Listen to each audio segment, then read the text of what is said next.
batter for the Chiefs, third base, number 27, Nick Shale.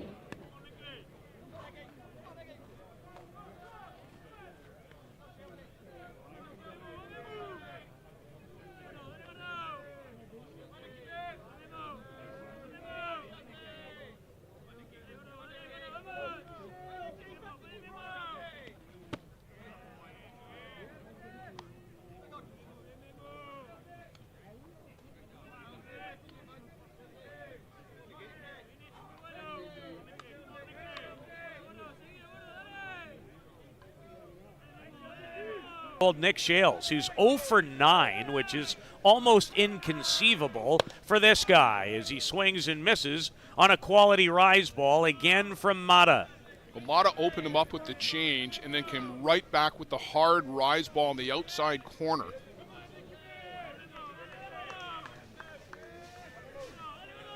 So Mata working from in front. No balls and 2 strikes. And Shales goes down swinging. So quite a beginning for Waymel Mata. And don't kid yourself. He knows who he's facing on the other side in this huge game. 3 up, 3 down, all by way of strikeouts. The Drillers. And the name fits so far this week. But now they're about to deal with Marco Diaz.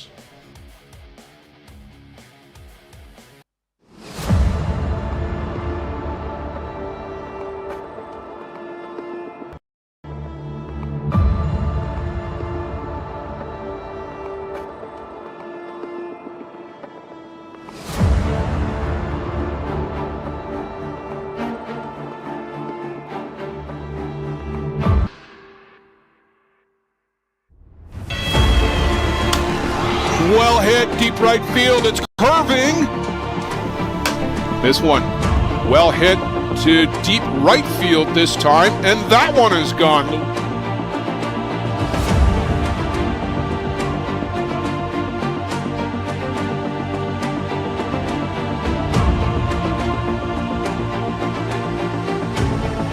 Trying to put it away is Jack Bettsgrove.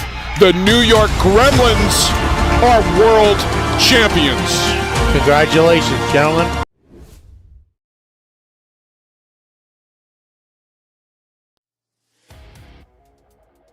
There is Marco Diaz coming off a brilliant 7-inning, 16 strikeout shutout last night, but he's dealing with a vaunted lineup tonight. Blair Setford, Teo Migliavaca leads it off. Milheim, Schiller, Cronk.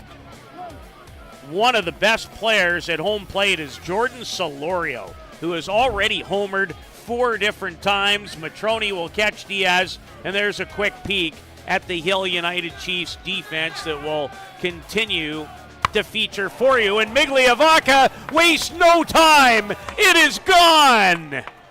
First pitch of the game. Boy, do you think he was looking for that pitch? Jumped all over it. Teo Migliavaca, the 27-year-old from Argentina, greets Marco Diaz with a line shot home run to center field. And here's another look at the swing, as compact as you'll find. The Drillers' 36th run. They came into this game with a collective .475 batting average. That's Migliavaca's 7th hit in 10 at-bats, his 2nd home run, and 2nd run batted in. There are some absolutely ridiculous numbers that some of these guys are putting up and continue to put up. Well, after a red-hot start, Blaine Milheim has actually cooled off, the 28-year-old from Homer, Michigan. 5 for 10, doubled twice, homered, 4 runs batted in. It was a tough night last night for Blaine, 0 for 4 despite the team success. A bouncer, Villavazzo with a gem of a play.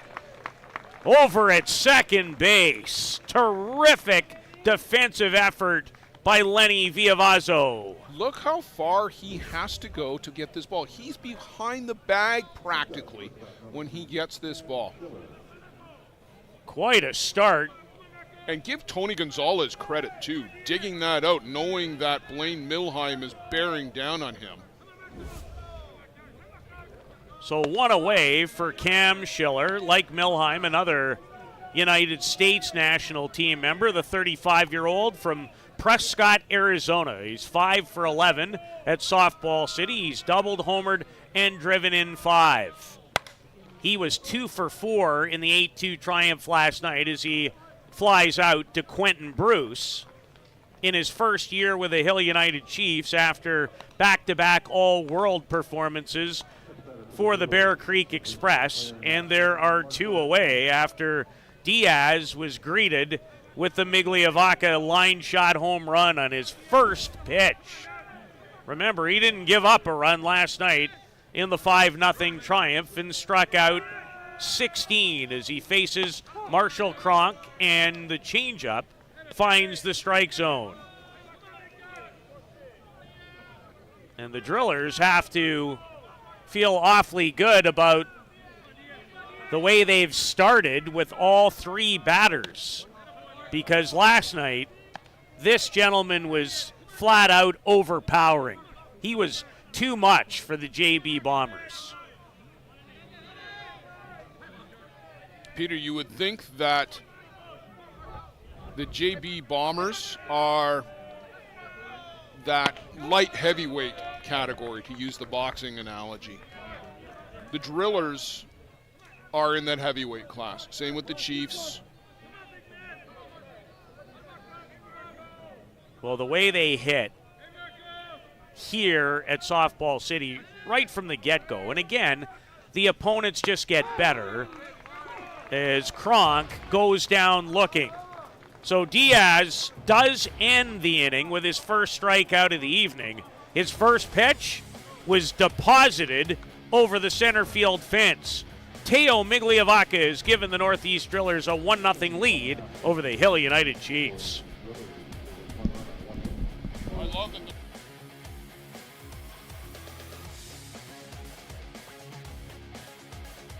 How confident are you in your organization's security posture? If your answer isn't 100%, you're not alone. Most organizations aren't doing enough to protect their data, and they know it. With Armitage Technology, you can stop worrying about IT security issues so you can focus on moving your business forward. Our experienced staff monitor and maintain your IT infrastructure to keep your business running. Visit us at armitagetech.com and make your technology work for your business.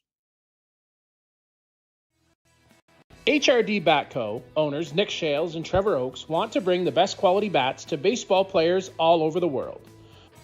Our pro-grade wood combined with our finish process makes them some of the hardest bats with the biggest pop in the game. Customization is our specialty. We offer a variety of handcrafted models and unlimited design.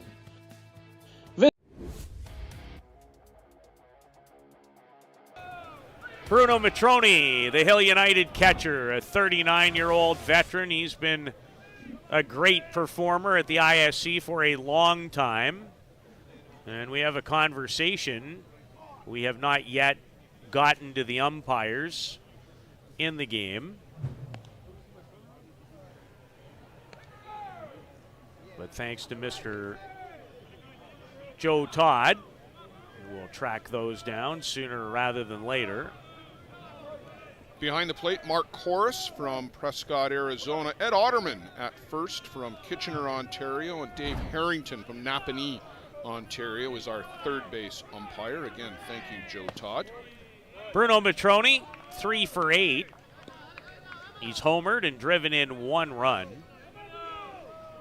I always find this matchup fascinating, Peter, because nobody knows Huemo Mata better than Bruno Matroni. No, the battery for Argentina. And Bruno's not enjoying that.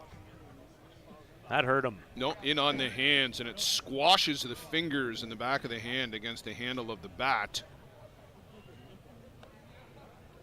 And the medical staff who were so quickly out to help Ishmael Pena last night. And I want to give full credit to the staff and to Shane Boland, who has got that emergency medical training through his police services.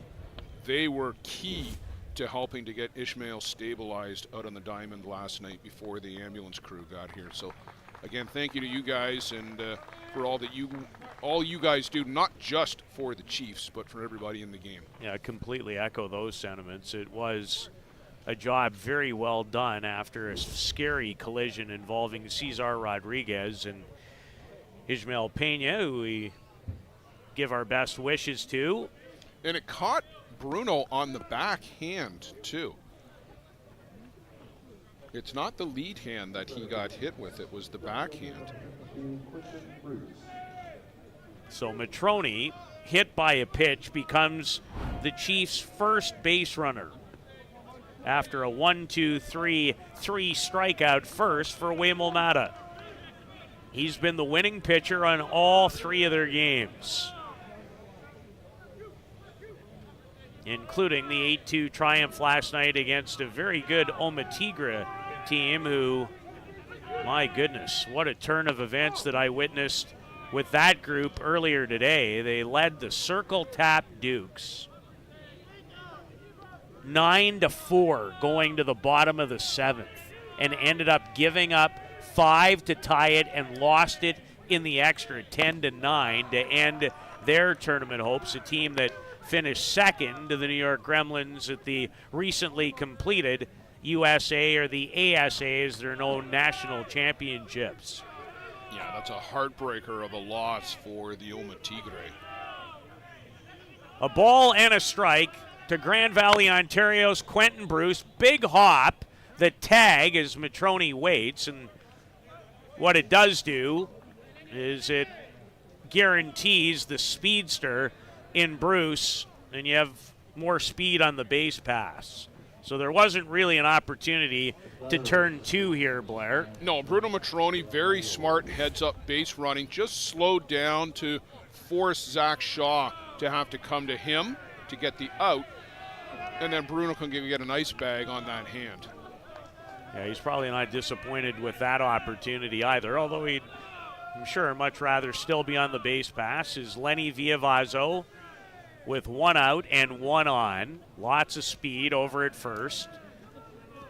Villavazzo, 26 years of age, 2 for 5 so far in the event with a home run, a run batted in. He scored 4 runs. His home run came in a game against the Seattle Dirt Dogs. Every tournament needs a dirt dog. I heard you say that the other day. Was I wrong? You were not. You were bang on. There's always a few of them to be had, I might add, depending on your definition. As Mata works inside but misses to Villavazzo. A 2-time All-World player in 2019 and 2022. He was a second-team All-World in 2023. This guy's an excellent performer. They hope he gets red hot right about now. On the move is Bruce. What a throw. Juan Zara throws an absolute strike to get Quentin Bruce thrown out at second. That ball was never more than 3 feet off the ground the entire way, and he just slides right into it. Perfectly placed. Great job by Cam Schiller to make sure he hangs on to the ball. So Hill United, led by head coach Jeff Ellsworth, aggressive early, trying to get a runner in scoring position, as now Villavazzo ends up on base with a walk. 2 away after the great throw from Juan Zara. One of the best in the business behind home plate, the longtime Argentine national team catcher. I like the aggressiveness, and Jeff Ellsworth is aggressive. That just felt a little forced in that spot. You've got some really good hitters in Villavazzo and Gonzalez, who's been hitting the ball very well here this week. Nobody more impactful in the 5-0 victory last night than the gentleman at home plate, the 35-year-old from Mexico, Tony Gonzalez, who doubled, homered, and drove in 4 of their 5 runs. And even the one time Blair he made an out, he had nothing but great swings. As he was locked in, he's 4 for 8 overall, with a couple of doubles now, that home run, and 6 runs batted in. He was a 2-time all-world player at this event in 21 and 22. And the drop ball from Mata tells Gonzalez to take a seat. Waymo has 4 strikeouts, and the Drillers enjoy a 1-0 early advantage in a game that will decide who will join the New York Gremlins in tomorrow evening's Winners Bracket Final.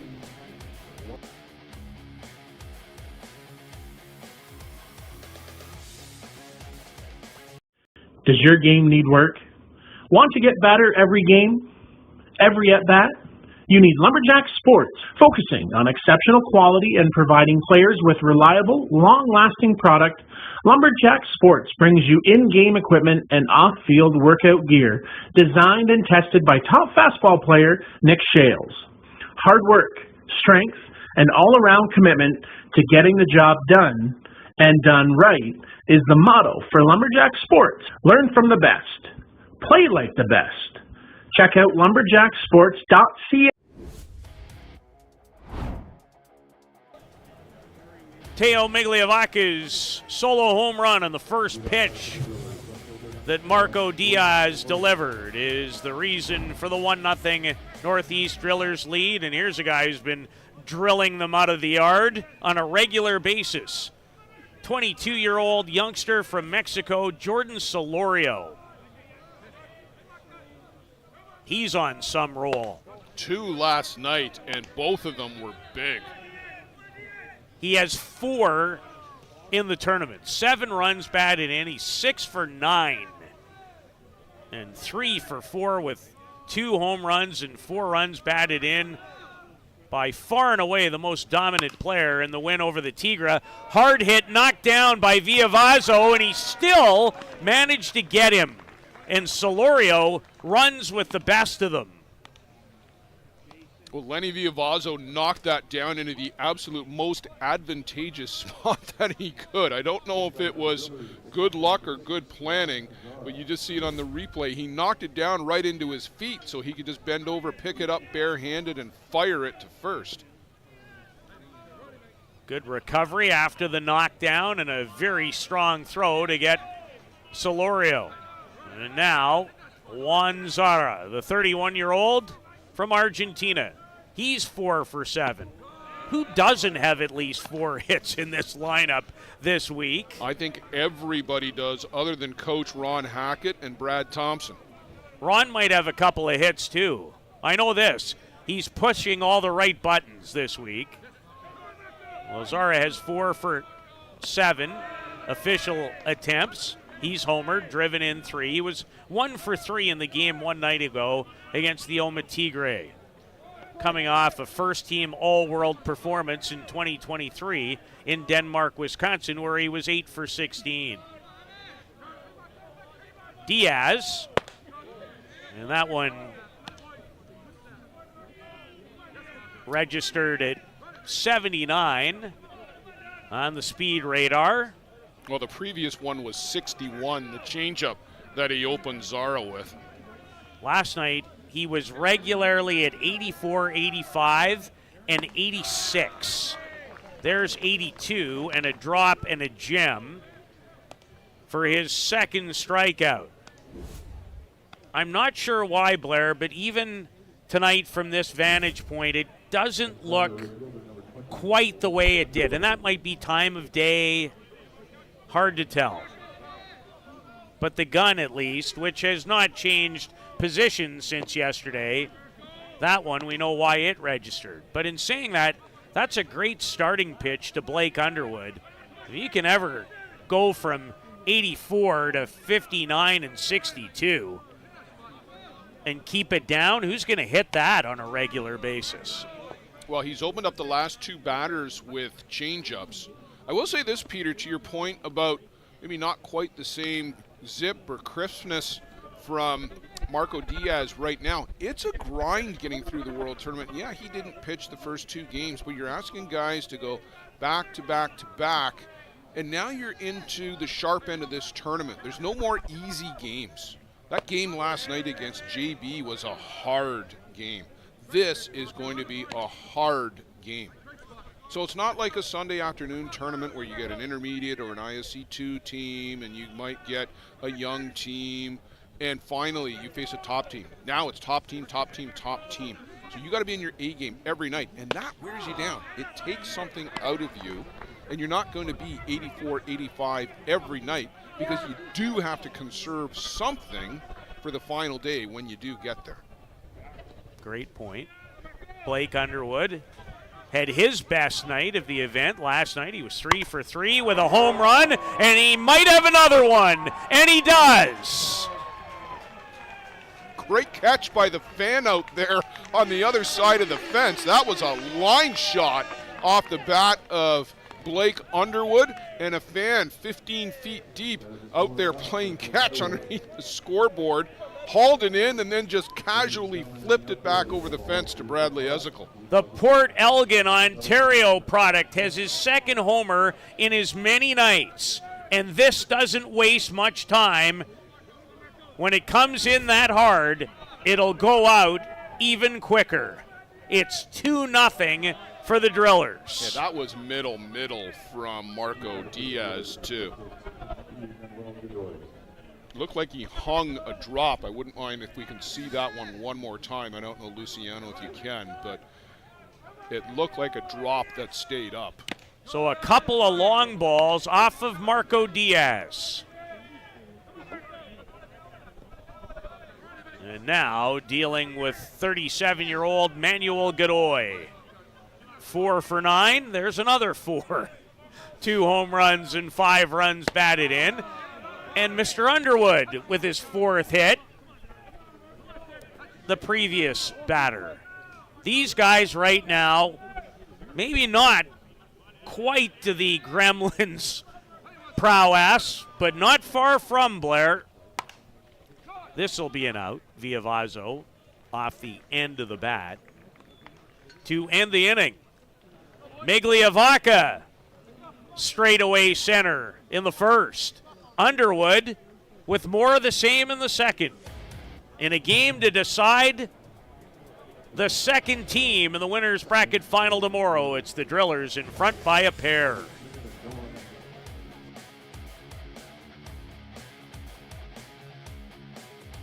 Welcome to Mont Hill Golf and Country Club. With our beautiful 27-hole golf course open to the public, we work tirelessly to ensure your time with us is second to none. Well, here you'll be able to enjoy an incredible dining experience at our very own Big Pete's Steakhouse. Play some of the best courses in the world with our state-of-the-art golf simulators. Upgrade your gear with the top brands at our pro shop, or host a stunning wedding, event, or conference inside one of our beautiful ballrooms. Learn all this and more at monthill.ca. We can't wait to see you soon. For the best Bear Tent banter on the airwaves, listen to Dust Up with Hilly and Lolly.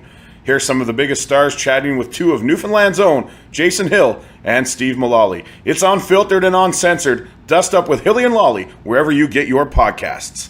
Yes, bye. Blair, let me tee it up for you this way.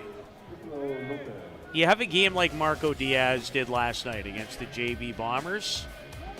You're excited, you're ready, you know that there's a spot in the winner's bracket final on the line. He's only 22, and your first pitch is deposited to straightaway center. Does that take a toll? It can be a bit of a shock to the system. There's also maybe a little bit of lunch bag lent down after that big game last night. You get all hyped up, the team has a great game, and you come back out here and yeah, you don't expect Teo Migliavaca to bang one out like that. So does it set him off his game? I don't think so, because he's got that special top athlete confidence that the guys at the top of the shop always do. Pipolo Lopez, the batter, to face Mata, who has yet to give up a Hill United Chief hit, and he has 4 strikeouts. And it always helps when you're in the circle, when your offense is delivering the way his is. That doesn't hurt the confidence to take to 46 feet away from home plate. 2 balls and a strike to Pipolo Lopez. He's 31 years of age and 1 for 5 in the event. That hit came in the 5-0 victory last night over the Oma Tigre. Change up and a beauty. It's world class when he's throwing it the way he can.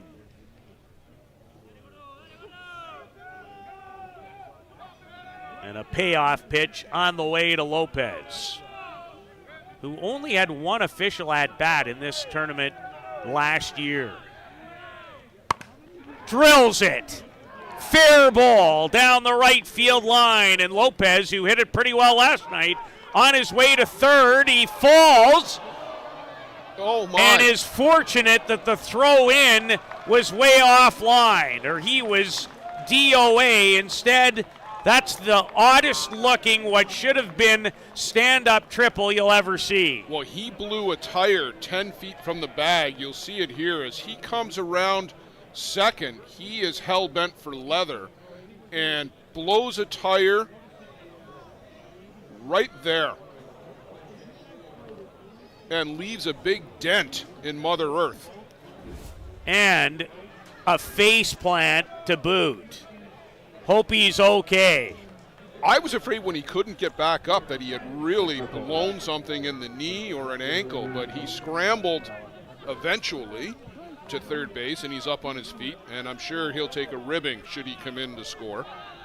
Well, if social media is in full play, you might see that in a lot of different places, and not just on Facebook. I'm sure that just got clipped multiple times. Somebody would be interested in that clip, much to the chagrin of Pipolo Lopez, who delivers a triple, and it's the first Chiefs hit.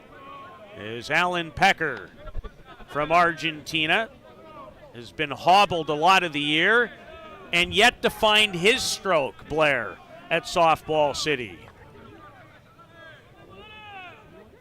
He had a pretty good USA National, but he's just really restarting his season.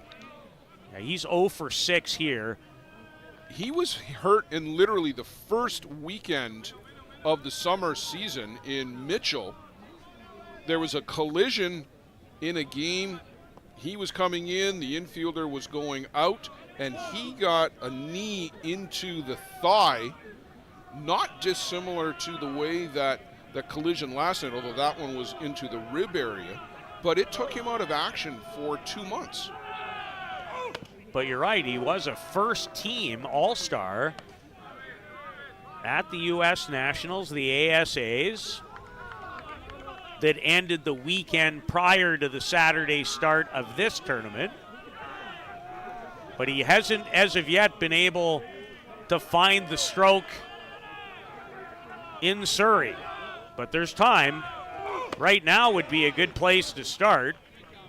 But he won't, as he goes down with a bit of a half swing for out number 1. And the 5th strikeout of the evening for Waymel Mata. And I don't know if I'm speculating too early, but does this not feel like a key opportunity for Hill United? I know it's early in the game, but maybe too early to put it that way. Well, you certainly never want to waste a leadoff triple, particularly one at the bottom of your order, and then you come back to the top of your shop.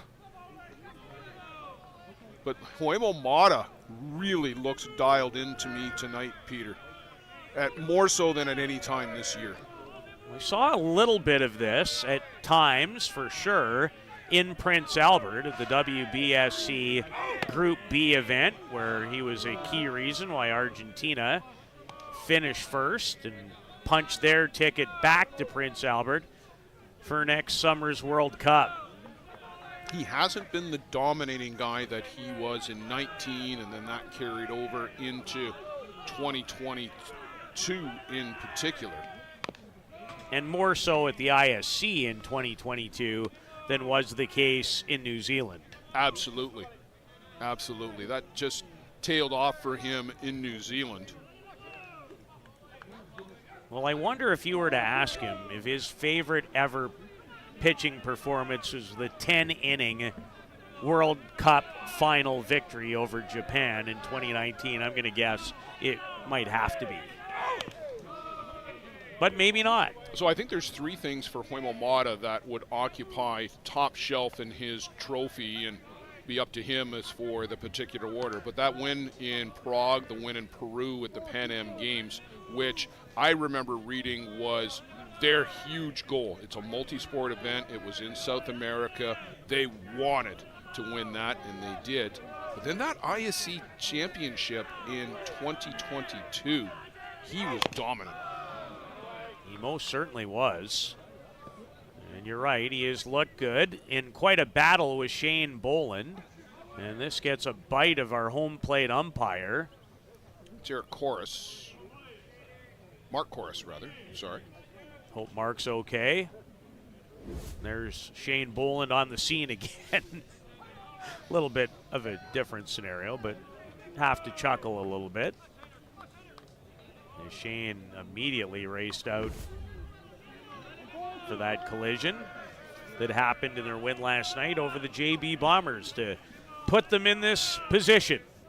The final four in the winners bracket.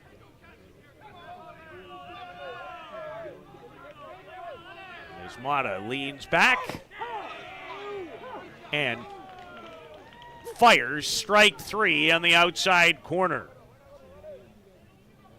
And we haven't completed the top of the third, and he has 6 strikeouts. And Shane Boland with a bit of a question mark as he makes his way to the dugout. He struck out a couple of times. Came in red hot, did Shane? Well, he's 2/3 of the way to working around that leadoff triple, but you have to contend with Bradley Ezekiel. I thought last night the home run might get him on his way. Did end up 1 for 4 in the game. And 2 for 10. Now 2 for 11 after striking out versus Huemo Mata here tonight. A date with the New York Gremlins in the winners bracket final on the line for these two teams. That game slated for 6 o'clock tomorrow night. And Mata had a little extra. At least the grunt told you that. There's a direct correlation between the volume and the velocity for Huemo Mata. Well, these guys have faced one another a lot in these types of moments over the years, whether it's the club level or internationally. And Mata pours that one in at nearly 80. Ball and 2 strikes to 37-year-old Harbor, Maine, Newfoundland product Brad Ezekiel. And Hill would love him to get Ezekiel hot. He just did. On cue and off the top of the scoreboard. We are tied. It's always fun to see the reaction of the crowd on a big home run, and they were in awe at that one. Off the top of the scoreboard, you see it bounce back. Great shot, Harold Dureste, Luciano Lafrano on the replay, and there you see the big Hill United Chiefs home run hat.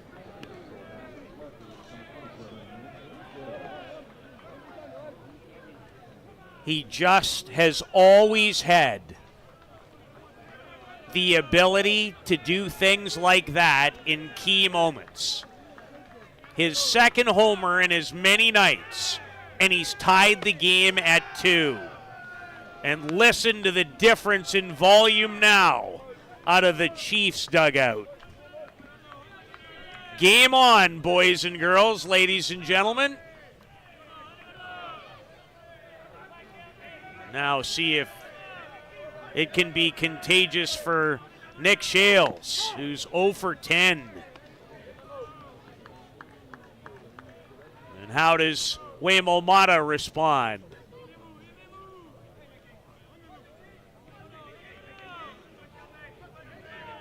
A ball and a strike to a guy headed right to the Hall of Fame as soon as he's done.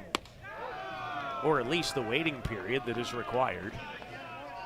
And that's going from 5 years down to 3. Something that was voted on and approved this year. Last time they went rise ball in and then rise ball away to get Nick Shales swinging. But they changed it here. They've gone drop, and that one was inside. So it changed up the sequence a little bit. And now Juan Zara wants to have a conversation.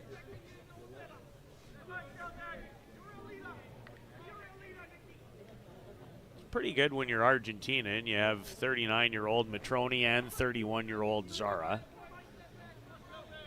Matroni has basically handed the reins over to Zara. He's announced that he has stepped down from the national team. And what a tour of duty he did with Argentina.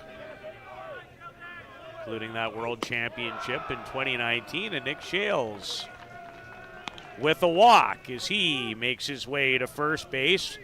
Brad Ezekiel has tied the game with a shot off the scoreboard in center here in the top of the third. The aforementioned Matroni, who was hit on the hand by Waymo Mata, his first time up tonight.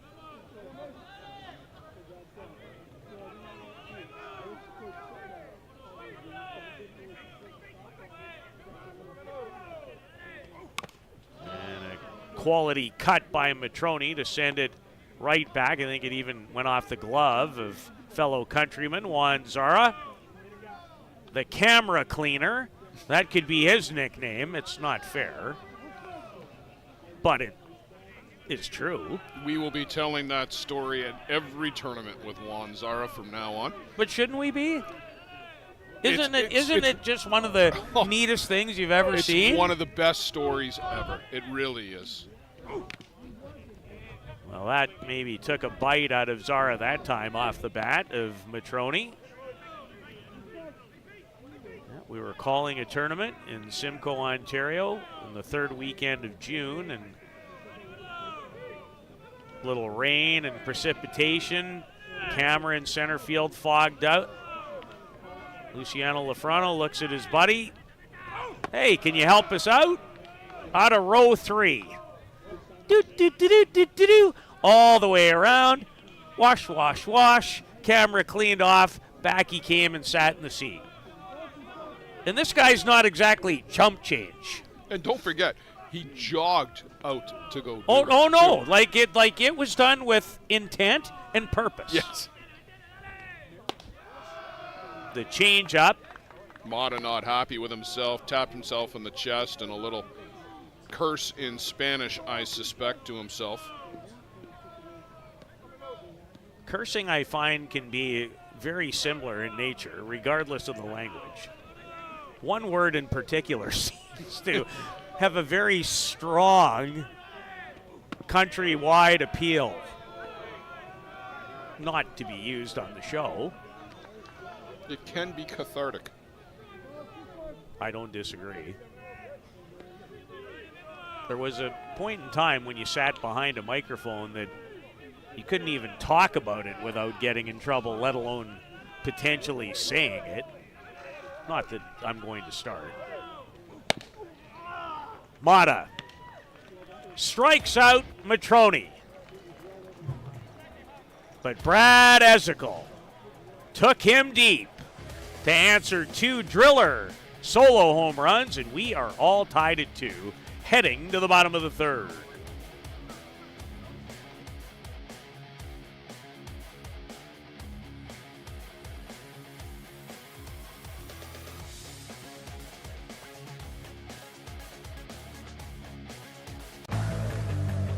Let's talk about a local one-stop shop. Live Well for Life is just that, a fitness, nutrition, and therapy facility all under one roof. Located at 3878 Wellington Street in Mitchell, Ontario, you can get so much done in just one visit. A full complement of staff on hand include chiropractic, massage, and personal training to get you back to your healthy self. Find them on the web at livewellforlifeinc.com or give Live Well for Life, a proud sponsor of the broadcast program.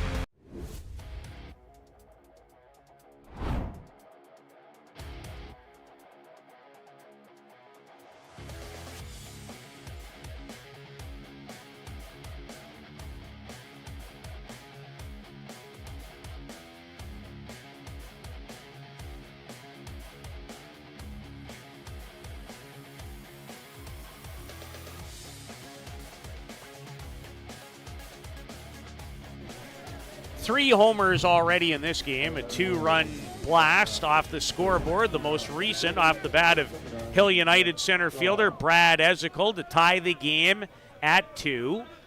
The number 9 hitter, 30-year-old Zach Shaw from Odessa, Missouri. He's an assistant softball coach at Mississippi State. Played last year with the Kegel Black Knights. There's a few gentlemen now very much involved in coaching in the NCAA ranks. It's really spreading, and the influence, I think, it's noticeable.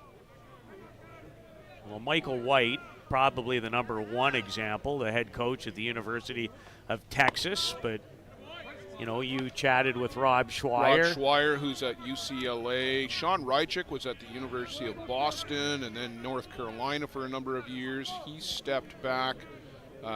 Is Brad Kilpatrick at a school Brad somewhere? Kilpatrick was down at Florida, the Gators. Now, he just took a job at the University of Washington, so that's why he's not on Team USA for this fall qualifier, because he's starting a new gig there. Travis Wilson, ISC Hall of Famer, is at Florida State. Yes. And there are many, many others. Huemo Mata is at Virginia Tech, one of the two. And it's a lot of pitchers, I find. Yeah, Jeremy Manley is in Shaw, some discomfort here. Yeah, he's limping around after a plant that didn't quite work out so well. Now, Zach Shaw is trying to stretch something out. He's not a pitcher. That right calf, right Achilles, trying to stretch that out. He's 1 for 6 with a run batted in. 0 for 3 last night in the win over the Oma Tigre. Jeremy Manley, who got to think is going to be coming up for the ISC Hall of Fame at some point soon. He's at a university in the Illinois area somewhere. And Marco Diaz walks Zach Shaw to begin the bottom of the third, and I utter this quite a bit, as it looks like we've lost our scoreboard in center field. The lights are all out. Fortunately, the rest of the lights in the ballpark still seem to be on. No, it's back on. Somebody plugged it back in. Just have to change the count. It's no longer 3-2, and boy, did this guy start the game with a bang. First pitch out of the park from Migliavacca. This time, Marco Diaz, I think, made sure that the first offering in this at-bat wasn't going to go straight out of here to center field. He wasn't going to get anything to hit on that first pitch, absolutely.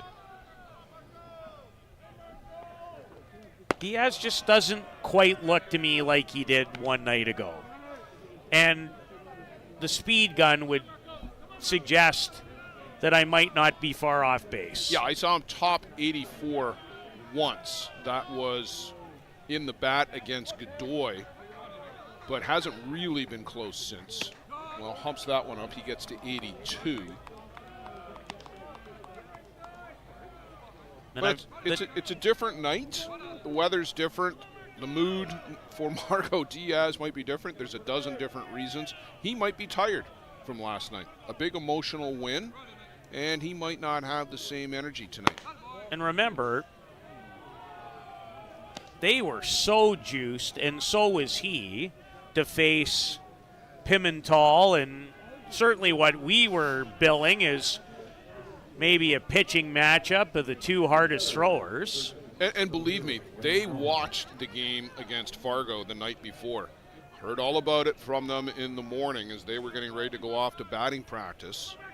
And they were jacked for that game. Well, Diaz now with back-to-back walks to open the bottom of the third. And they'd love to put up a 0 after tying the game, but they're not making it easy on themselves, starting with Diaz. And now there's going to be Roman Godoy getting up to throw. Yeah, they're seeing the same thing on the Chiefs bench. Bruno Matroni's going to go out and buy Godoy some time to go get ready. He's going to call a team meeting out there and look for this to be protracted and for the umpire ultimately to have to go break it up. Well, if I'm the Chiefs, I'm making him come out to get us. Exactly. He's going to stand. I would expect him to stand out there, but it looks like he's going to come back. I might have thought Bruno would have been out there a little bit longer. There's his charge defensive delay. So Blaine Milheim, the batter. Blaine grounded out on a ball that bounded over the head of Tony Gonzalez. As you get a look at a number of the players in attendance for this big showdown. And Diaz comes inside to Milheim, who started this tournament like no one was ever going to get him out, and then cooled off in the 0-for-4 performance versus Oma. Well, coming into last night, he was batting .833. This morning, it was .500. Still pretty lofty, but not .833. But what a time to get back on his horse here. Another bounding ball. Viavazo, did he get the tag down in time? He did. And any time Migliavacca is on the base pass, he'll make it close, and he did right there, but tagged out for the first out of the bottom of the third. 4 unassisted in your scorebook as Milheim reaches on a fielder's choice. And runners at the corners with 1 away for Team USA veteran Cameron Schiller, the shortstop, as Matroni reaches out. Yeah, Diaz control is wandering a bit here, and this is the knock on Diaz, is that occasionally it just deserts him, and he'll give up a couple of walks, he might hit a guy. He needs to recover the ship pretty quickly. Well, they have a great pitcher throwing in the pen in Ramon Godoy, as Diaz fields it himself, and that keeps the runner at third base. Boy, that's a big out for Diaz, just to get Cam Schiller on a little tap back. 30-year-old Marshall Cronk from Brisbane, Australia.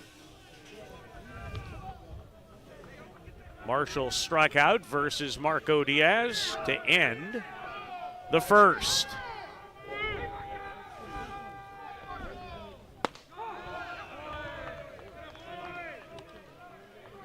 And Blair, this was a gentleman, if I'm not mistaken, going back to 2022, that was almost impossible to get out. Oh, 2022 was the year of Marshall Cronk. MVP here at the ISC World Tournament, carried that into the World Cup, the MVP there as well. That might be the best 2 pitches that Diaz has thrown. Good velocity and terrific down movement. 86. Could tell. I didn't even see it. You could tell. There's the guy that I watched last night. The last 3 pitches in particular. He found something. Don't always understand where it goes or where it comes from, but he found it. And it remains a 2-2 tie through 3.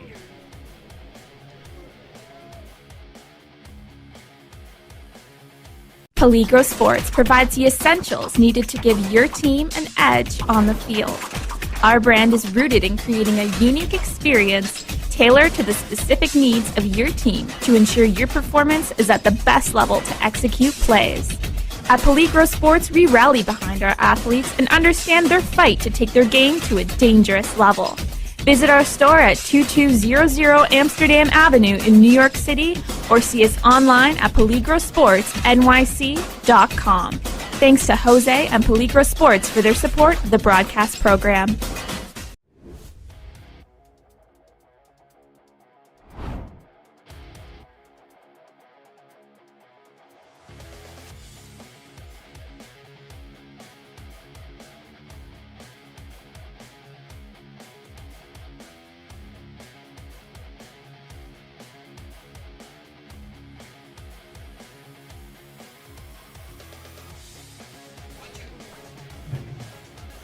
Two tie.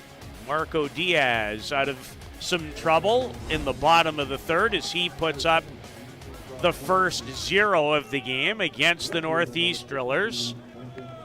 Migliavaca has homered in the game. Brad Ezekiel tied it with a 2-run homer in the top of the third. And Peter, watching the losers bracket game, Circle Tap Dukes and JB, it's 2-1 for the Dukes in the bottom of the fourth. Devin McCullough on a relief of Matthew Beckett.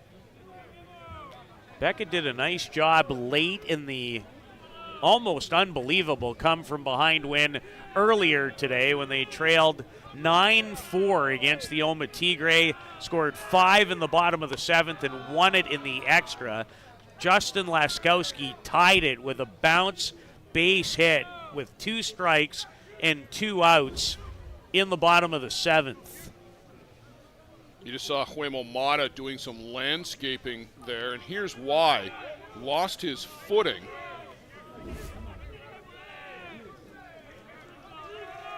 They have done a remarkable job with this park. We have not seen a lot of ill will as far as... No. I haven't heard a single thing from the players about bad hops or divots in the batters' boxes, holes out in the pitcher's landing area. It's looking a little beat up, to be frank, tonight here at the end of the night, which is to be expected. But I know diligently they are out there in between games. They run the big tractor over it to flatten out and beat down the surface to make sure it is tight and that it is not going to give way too much with the beating that it takes in these men's tournaments. I know with your long-time experience around this event and part of the ISC executive, are you hearing a lot of rave reviews from the players about being here at Softball City? Just enjoying every single minute of it. The facility, everything that comes with it, the restaurant, the grounds, having all the games here in one location. They don't have to drive across town to a secondary diamond. It is getting rave reviews. Well, it's been a treat and a delight to be a very small part of bringing you the action.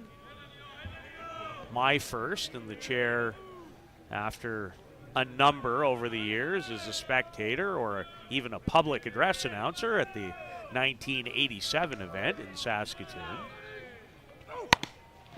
That's a long time ago, by the way. I was going to say, were you 12 at that one? How old was I at that? I'm not going to tell you, but I was not 12. Trying to think of how old I was in relation to you that year. You would have been just starting. I was in year 3 of my broadcast career that started when I was 18 in Estevan, Saskatchewan. So you might be able to add if you like. I don't care. I'm not embarrassed by it. Some days it feels like 109. This summer, a few times it's felt like 209, but sometimes you have to remind yourself, Blair, that you're not 35 anymore. Trust me. Well, you got a ways to go to catch me, and you never will, so not too far. Tony Gonzalez has a long way to go to catch me, I know that. Well, number 2 at the plate, there's a lot of 2s out on the scoreboard. 2 runs each, 2 hits each. This guy hoping to get back in the hit column. He had a huge game, the double, the home run, and 4 runs batted in.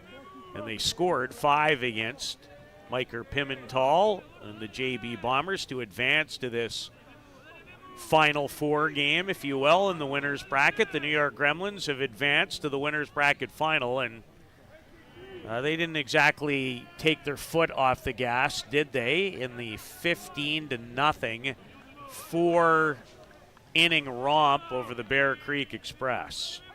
And I felt for Adam Folkert because I know he's not even close to 100%. No, we touched on that in the game, and I think I want to leave that there, other than I hope that is not the last we see of Adam Folkert. He did not deserve that ending. One of the all-time greats in the sport. There is no denying that. None.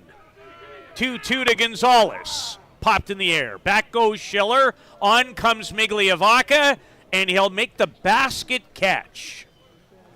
Not exactly how you coach it or draw it up, but it's effective. A 1-2-3 inning for Waymo and the Northeast Drillers.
Left fielder Jordan Solorio.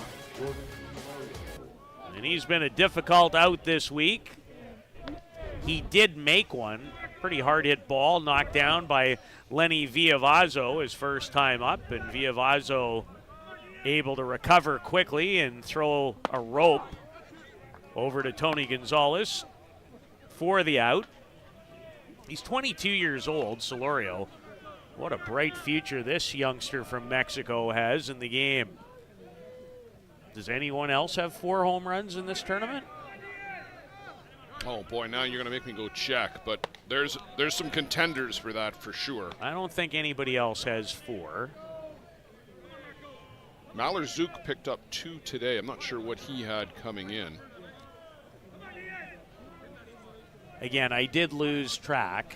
Yeah. When you don't call the game, I wasn't quite as focused on that one as I normally might have been, especially the way it went, and that goes off the foot. At least Solorio is claiming that it hit his foot. Well, the umpires are going to get together to talk about it. Ed Otterman has got an out at first. Nobody put the hands up right away, and that just, these are so hard to call for the umpires. I think it went off his instep. We might get another look. We just had one. The umpires are going to meet. And what do they have to say? I didn't see anybody do anything to overturn the call.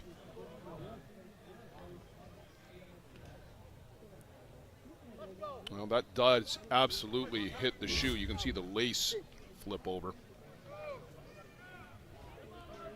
Well, the umpires aren't buying, and that's it's almost virtually impossible for them to see it. Without what we have the access to, you can't. You just, unless you actually hear it back there, you can't tell. And so a tough break, it would appear, for Solorio, who grounds out 5-3, and there's one away in the bottom of the fourth for Juan Zara. Juan struck out versus Marco Diaz, who late in the third seemed to find something extra. And he pours that one, a drop that misses outside. He's just 22.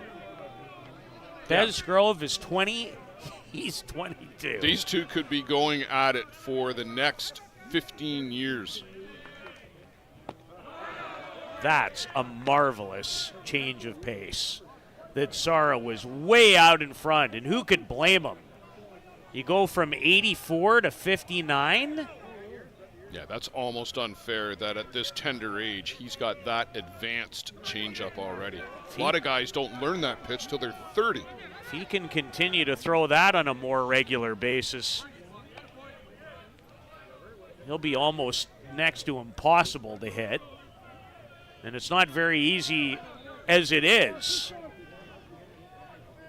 A ball and 2 strikes to the 31-year-old from Argentina, Juan Zara.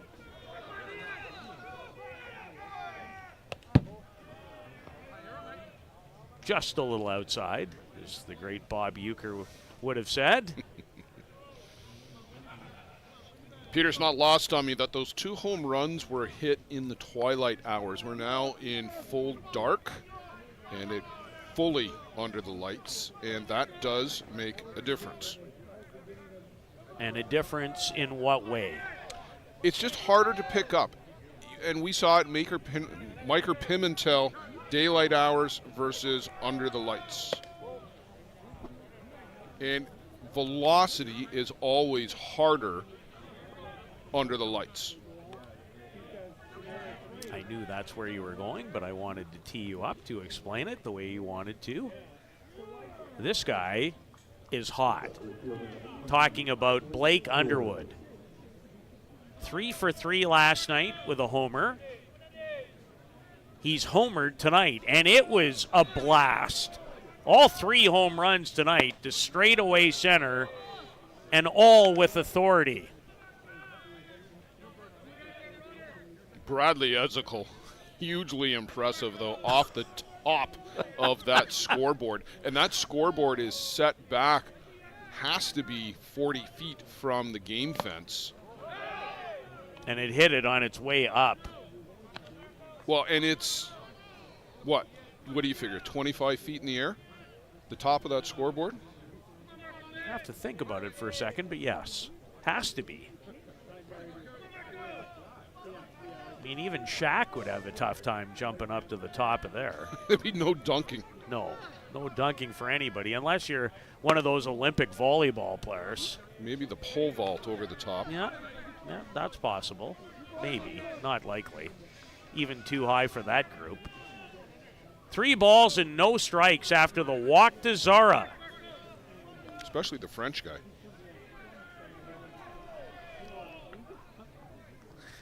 Well, that's another story for another day. And I wouldn't touch that with a 10-foot pole. Back-to-back walks. It's late, folks. It is late. And by the way, thank you for planting that vision right between my eyes. Jeff Ellsworth out for discussion with Marco Diaz, and this is where he reared back, Peter, an inning ago, seemed to find that extra bit of gas. But again, the attention wandering, losing the control here in the fourth. there was a pitching line for Marco Diaz. I think it was the Las Vegas tournament, stand to be corrected on it, but it was 18, 19 strikeouts, but 11 walks. Well, he has 4 walks now in the game, according to my scorebook, which is becoming more difficult to read, I might add, without a light of our own up here in what's a fabulous vantage point to call a ball game, which just fits with the rest of the facility, to be frank. I want to thank Dave Hunter of the local committee for these great chairs, which I think he actually purchased himself to make sure that we had them. The high chairs. The higher chairs. We did not have those, at least I did not, when I called the Canada Cup Women's International Tournament here in early July. I thought we had the high chairs last fall. We did have higher chairs at the Canadian Championship, but they were not here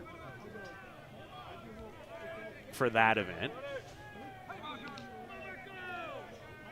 Manuel Godoy. 2 on, only 1 out in a 2-2 tie. And this is an important game. Bolin does everything he can to try to control it, and it ate him up. That was a hot potato for Shane Bolin. Did a great job to knock it down and keep it on the infield. Saved a run from that perspective, but just too hot to handle otherwise. Almost got it with the bare hand, and if he did, he had a chance at third for the force. And it scored a hit. I think deservedly so. Bases loaded. A berth in tomorrow evening's Winners Bracket Final on the line, and a date with the defending champion, New York Gremlins. Infield is way in, even more so than you would expect. Play at the plate, in time, Viavazo to Matroni to get Zara. Interesting choice with the long-distance underhand toss here from Viavazo. Watch. Not by much.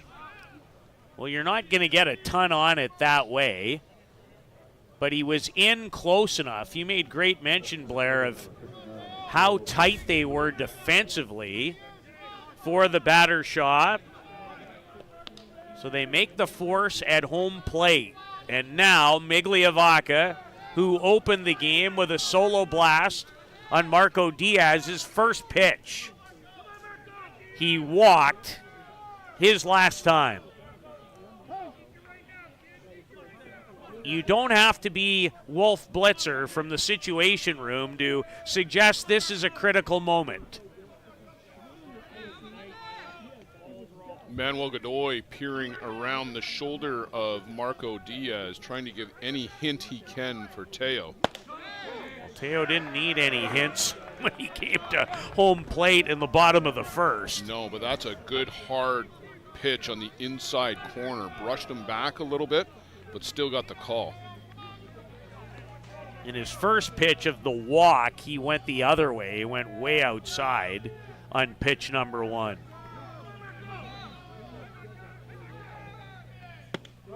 And now he does go outside and misses with the drop. So here's the advantage of being Teo Migliavaca, too. Because he can slap, the infield has to be in. There's 2 out, but both Shane Boland and Lenny Viavazo are on the baseline. They're not back. Lenny Viavazo normally plays 10 feet back from there. Would they not be a little farther back for this guy in other situations? They would be in other situations, I think. But there's 2 out now. I know there's 2 out, but they're in because he can drop down a bunt and beat it out. They've got to be in if he drops that bunt down. And this is the advantage for Teo Migliavaca. It's interesting for me. I'll just leave it at that. Needless to say, it makes all the sense in the world on the last situation. And I've seen scenarios, even in Prince Albert, facing a guy by the name of Gian Shilacomo. They defend him this way all the time. Yeah. But, yeah.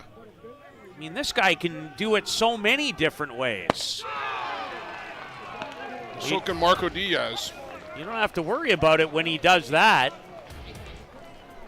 88. Found another gear. 88. Holy Dinah. That's dialing it up to end the bases loaded threat. File that one in the memory bank as this game goes along.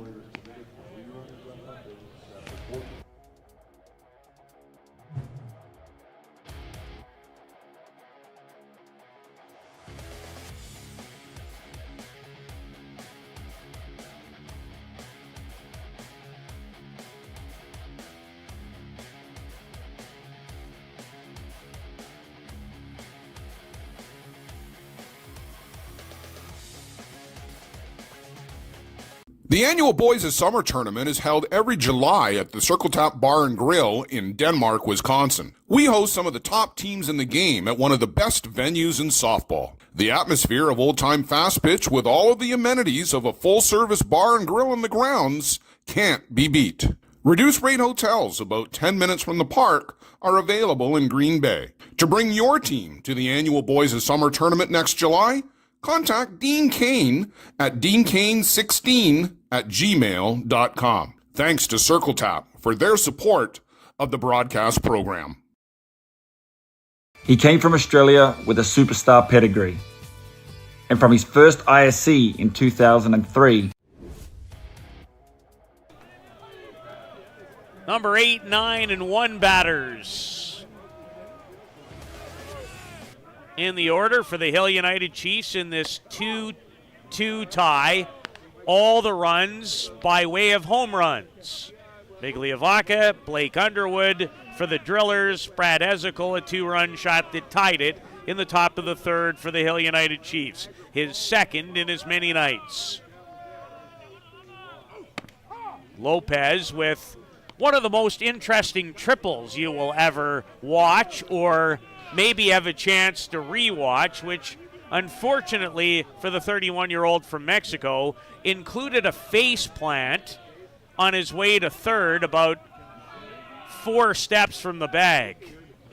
But he got there, and he would score on the home run off the bat of Ezekiel. Fortunately, he got to trot in rather than having to race home. You shouldn't laugh. Oh, poor Piplo. That's a tough one. And you just want to crawl into a hole and he have tried somebody to throw dirt over you, yeah. He was never hurt when he came up for air. He could have been. You're right. He could have been, but he wasn't. It's only one thing hurting that. Yes. It starts with P and has ride in it. Yeah, it does. Which can be far too prominent to begin with, so it's okay. It happens to the best of them. But he might see it again. Ball and 2 strikes, and he hit a rope down the right field line before it happened. Let's not forget about that part of the equation, as he has hits now in back-to-back games. A gentleman that wouldn't necessarily have been penned in before the game, and the lineup card came out tonight. I think that's fair. Yeah, I'm a little surprised Josh McGovern has flip-flopped with Bruno Matroni in that DP spot, but there's why Lopez is in the lineup. Back it goes. Caught! Blake Underwood does his best Patrick Burns from earlier today and saves a home run. Who says you can't take away home runs without breakaway fences? Look at Blake Underwood. Reach just tall enough. Gorgeous. And how about the camera work, too, by Carol Doreste to capture that moment? Spectacular. She is awesome. We're so lucky to have her. as I like to say, some kind of catch by Blake Underwood, who has homered 2 tonight. Well, we may have been let down in the first game of the night. We're not in game 2. No, what a treat for the fans here who have stuck around and persevered for this one. A little bit lighter than what we had for the opening game tonight, but this one is a gem. 2-2. Lopez almost gave Hill their first lead of the evening. And now Alan Pecker. And Zara framed it there as long as he could in hopes of it becoming a strike. He's way ahead in the count. Mata's fallen behind. His control has been very good tonight, and he has 8 strikeouts. But upstairs and walks the right fielder of the Chiefs on 4 consecutive pitches.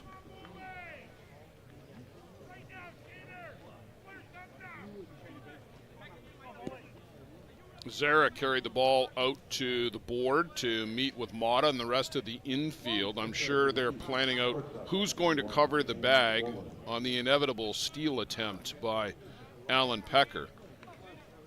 Gets a hug from his countryman, Manuel Godoy, over there.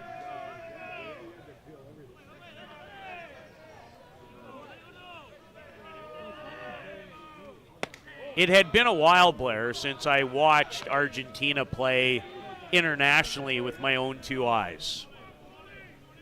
They have a lot of pride when they wear that uniform. Oh, they very much do.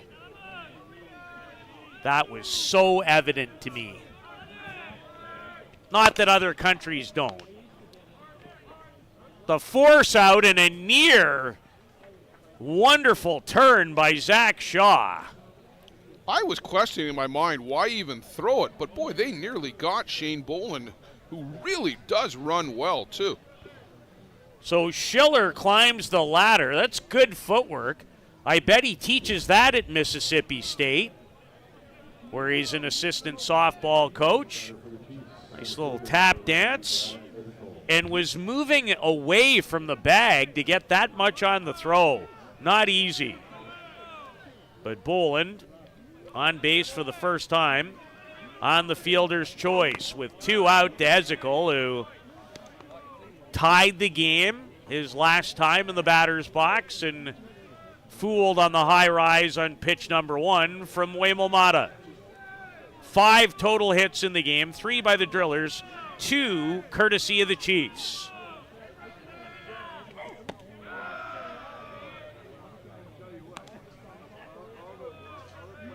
I always find that when Ezekiel comes to bat, and maybe it's just I'm cued a little bit towards it, always seems to be a little extra noise when he comes up in the Hill United dugout. Yeah, there's always a buzz with Bradley at the plate. Big expectations, and more often than not, he's delivered.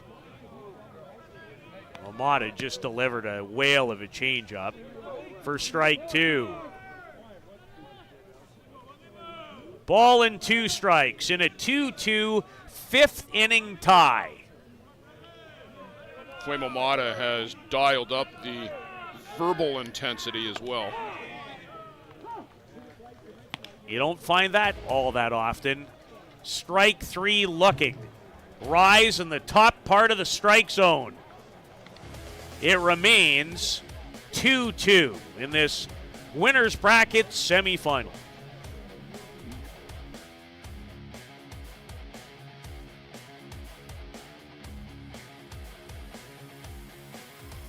For the best Bear Tent banter on the airwaves, listen to Dust Up with Hilly and Lolly.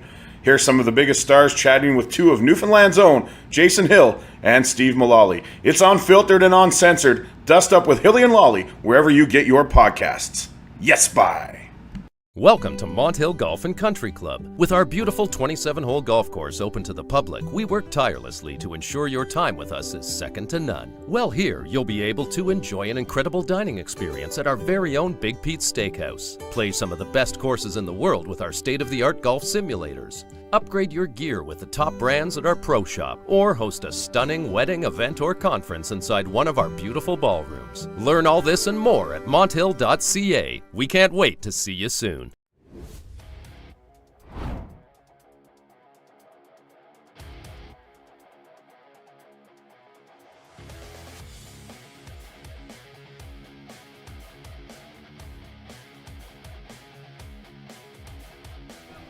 Blaine Milheim, 0 for 2. Facing Marco Diaz, who might have thrown one of the hardest pitches I've ever seen in the sport. Well, 88. That's silly. We had Adam Falkert on the gun in 88 in 2010 in Midland. My unofficial understanding is that the hardest pitch ever recorded is 89 by Gene McWillie on multiple occasions.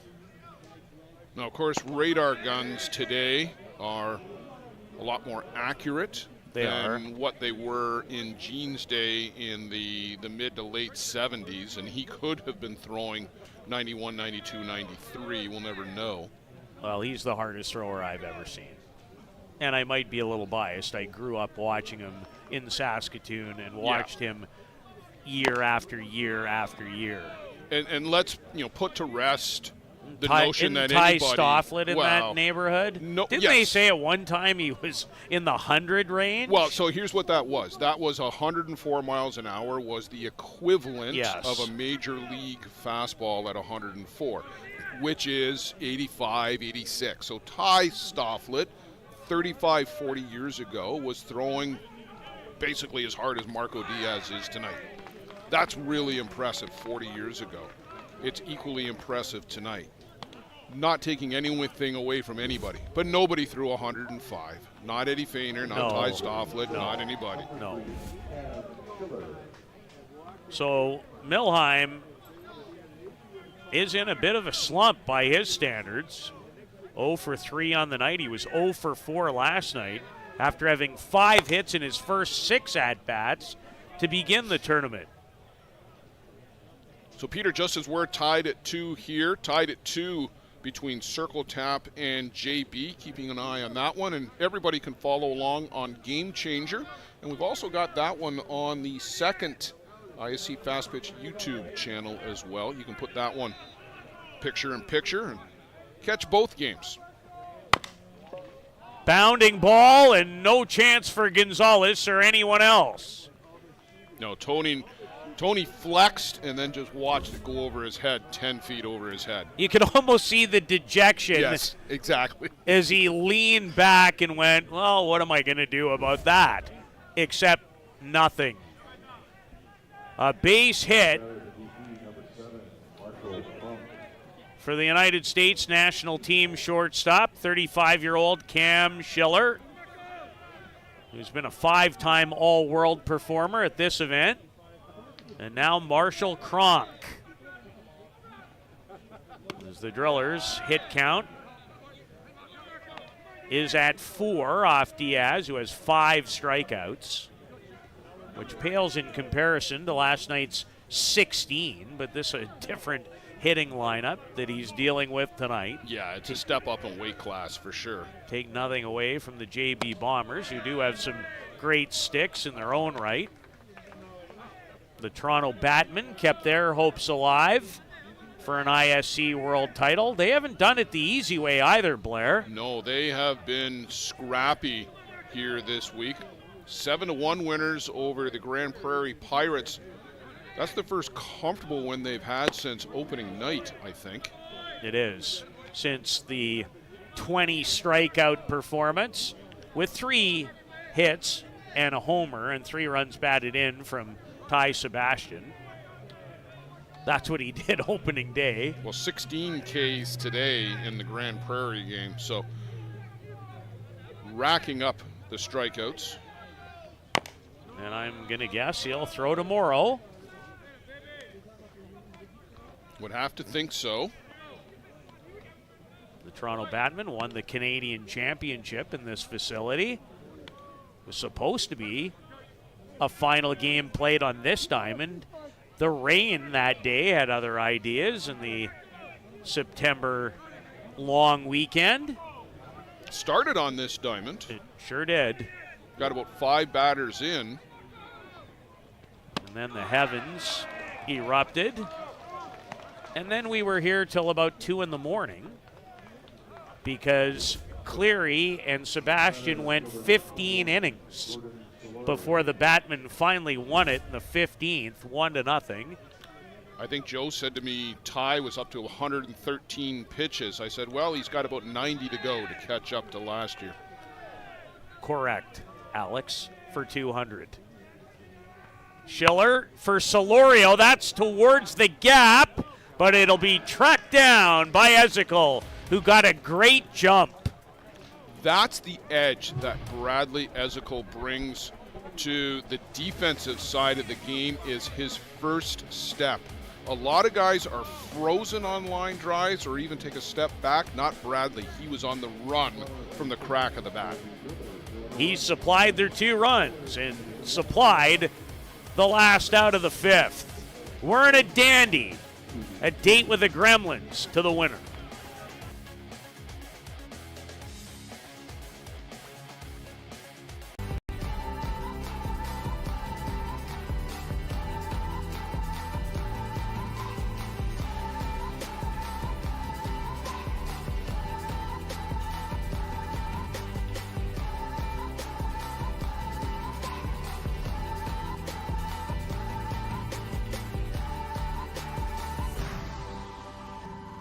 Dreamcatcher, inch by inch, we'll fight to make the lives of First Nations people in this community, this province, and on this continent better.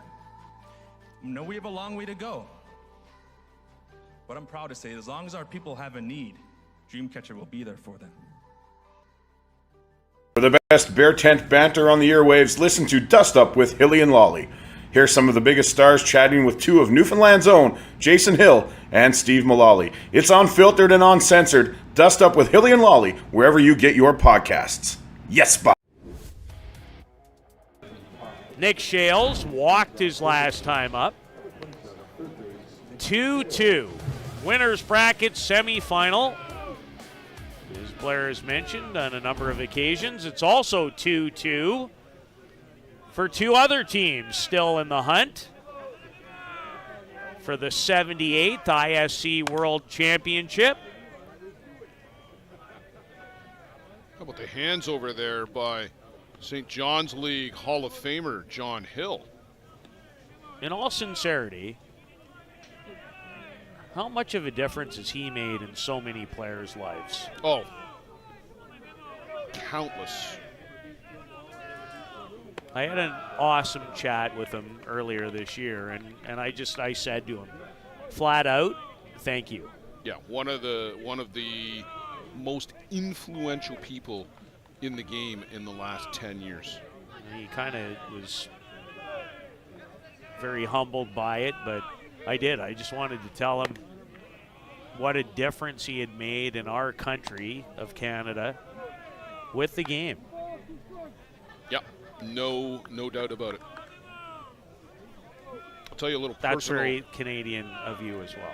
Well, very personal story. Flew the family down to St. John's 2016 with the Toronto Gators to play in a tournament down there. Shales chases up and out of the zone. John Hill picked all of us up at the airport and drove us to our hotel. Not surprised. Not even for 1 single second. It's hard to find anything but great hospitality in that part of Canada. Oh, there are several other stories I could tell about the hospitality down there. All of them good. And if you've ever been to George Street and you don't have a good time, it's only one person's fault, your own. And I'm not even a drinker or necessarily a partier, but it's hard not to have fun on George Street. It's very true. You don't have to participate. Although it's hard to find people who don't on that street, I must say. Matrone to Matrone. But foul. Did that end up in a bin? He hit that halfway to Rancho Cucamonga. That's where that was headed to. Holy cow. That was clobbered, but nothing more than a long strike. And strike two with one out, as Mata, with the strikeout of Shales, has reached 10 in that category in the game. And make it 11. Same pitch that he got Nick Shales with, the off-the-corner rise ball. Can't lay off of it.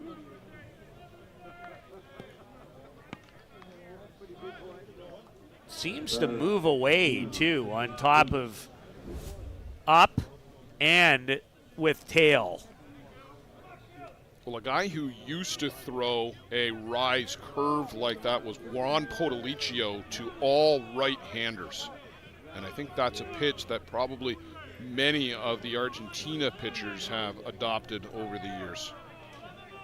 Quentin Bruce, Grand Valley, Ontario. No batting gloves. Old school. Home of the Grand Valley Expos. Just want to work that one in. Quentin's hometown team.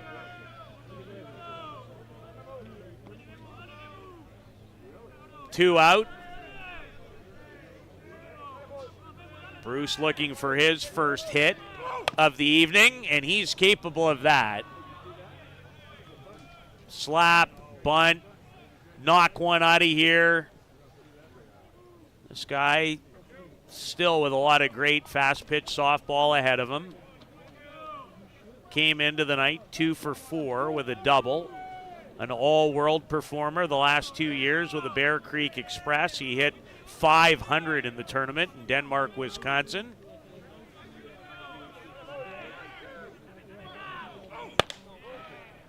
And did well not to pull the trigger on that pitch from Waymo Mata. Yeah, just above the letters or maybe at the letters, too high for Mark Corus. An unprecedented 2022 for Quentin no Bruce. Kidding. 11 hits at the World Championships for Canada. But all Canadian, all American, all tournament, all world here at ISC, and then all world at the WBSC. Never been done before. And what was he, 22 then? I think he's 26 no, or... he would have, well, 2022, he would have been 24. 24? Just out of the U23 program. Right. That's still not very old. Not at all. Not in softball terms, for sure. And you talk about the next gen, and we've been playing up a number of players here this week. Quentin Bruce, 2-3 years older than that bow wave, so he's right at the front of that next gen.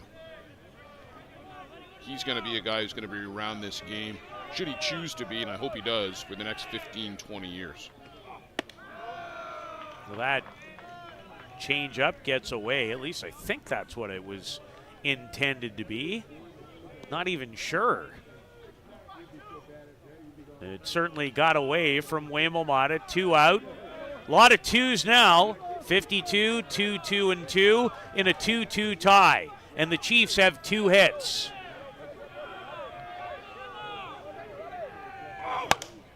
Do they have their third? Not quite.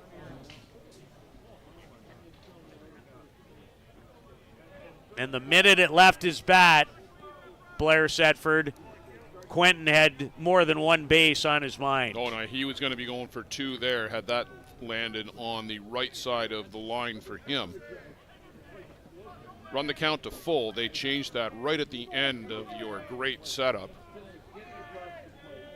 I tried my best. Wow, it was a great setup. Not quite correct, but... Based on the facts you had at the time? Yeah, it's true. It's what I was looking at least. And now time is called by Mark Corus, our home plate umpire.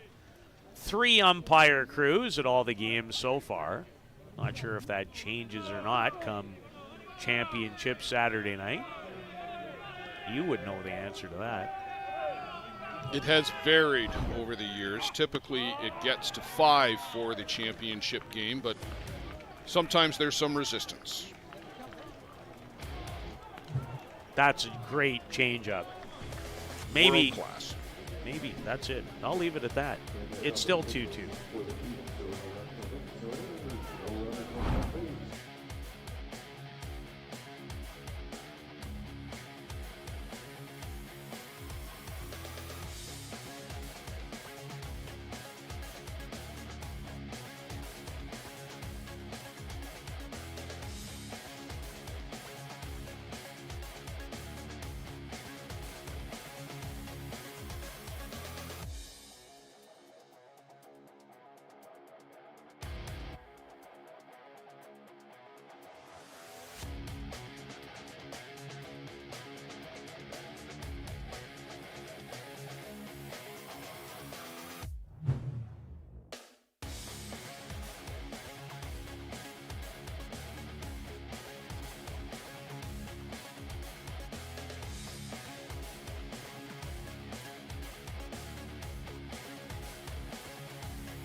The pitching matchup has been a good one. Marco Diaz for the Chiefs.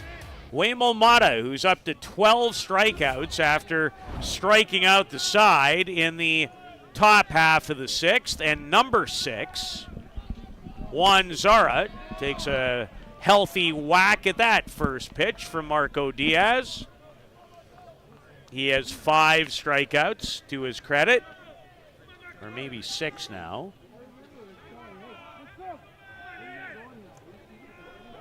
Still 5, as I have in my book.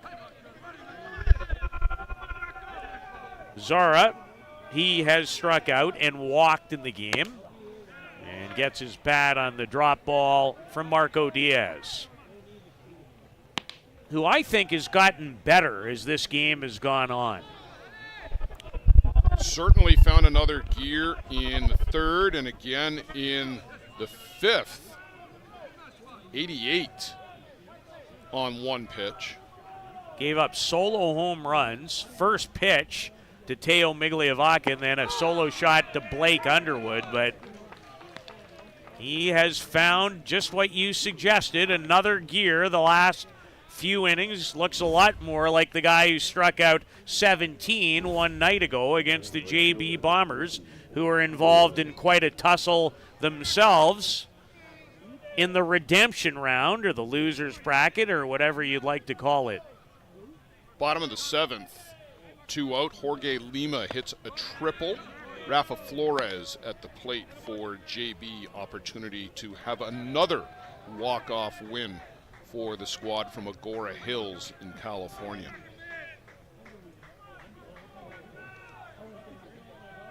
Underwood, who supplied the second run, and every home run tonight was to straightaway center.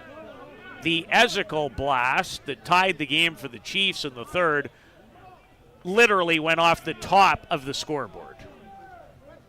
That's what it hit.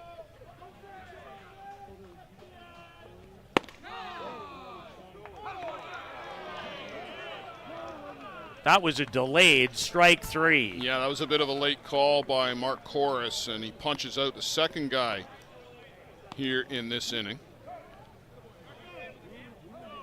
And you made such a great point about maybe one of the differences for Diaz too is the velocity when darkness set in makes him even more difficult. Well, just the full dark as opposed to the twilight, and I look at the scoreboard, we haven't had a run since the 3rd. It was still twilight then, and you're getting the benefit of some sunlight, not a lot at that point. But it is a different game for somebody who throws this hard under the lights. And we always used to talk about this at Quad Cities, too, with Adam Folkert. You could not pick up the ball at times under the lights.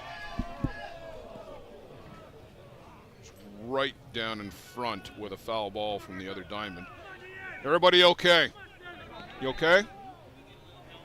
No, I think somebody was. No. Somebody was struck. Well, we do not have access to the public address announcing booth from here, but we've got some people coming on the run.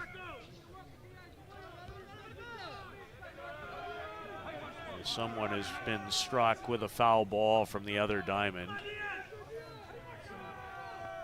And we hope that individual is going to be okay. They require some attention. There's a lot of people over there to take a look.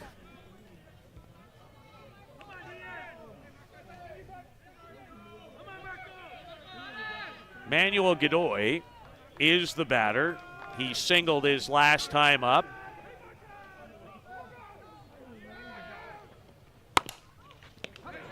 Shane Bolin couldn't have been positioned better.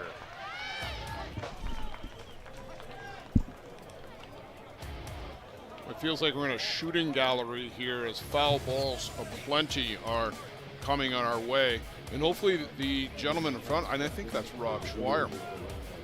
It is Rob Schweier, oh my, the Hall of Famer, who was struck.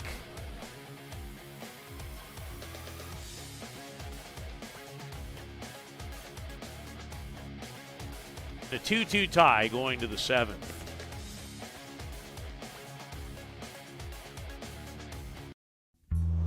This business was opened in 1965 by my father, Ned Mattiosi. Could have walked in here 25, 30 years ago and seen just about the same thing. The process of making a suit takes about 6 weeks. It goes through about 12 or 13 hands as it's moved along the line. It's an old-time place. Making stuff from scratch here in the city at a reasonable cost. It's a very personal type of business.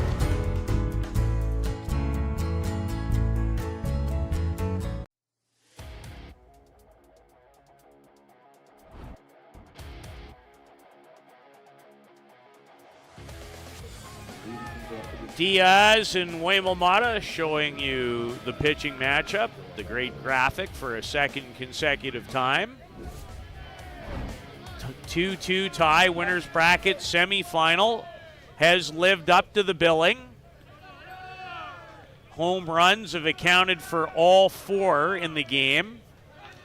2 solo shots by Northeast, a 2-run blast by Brad Ezekiel tied the game at 2. And we haven't had a run, Blair, as you mentioned, in the last half inning since the top of the 3rd inning. That Ezekiel blast, the last runs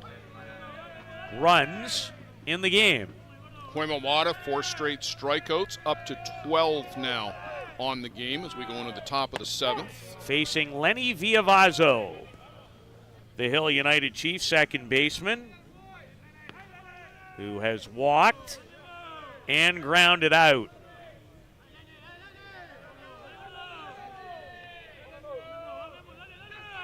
Ball and a strike. Mata comes down and in, but misses.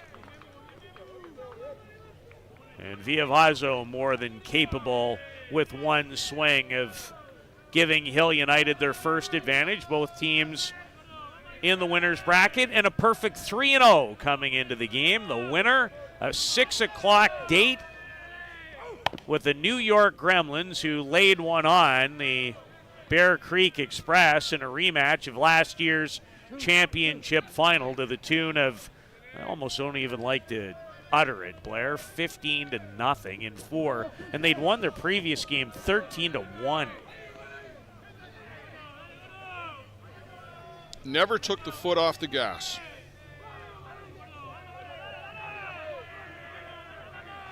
Mata still throwing some of it in terms of gas.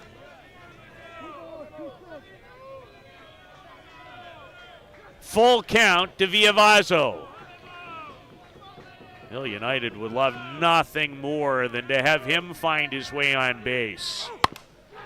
And he just did. Or did he? Another spectacular effort in right field by Blake Underwood. How about Blake Underwood tonight? Stole the home run earlier off of Piplo Lopez, steals a base hit from Lenny Villavazo. And he's homered. He might get some consideration, I would suggest, for a Player of the Day nomination. I think he's at the top of the list My right now. goodness, that looked like there was no way when it left the bat it wasn't going to find green. Blake Underwood, the 37-year-old from Port Elgin, Ontario, had other ideas. Sensational catch to Rob Villavazo. After taking a home run away from Pipolo Lopez earlier.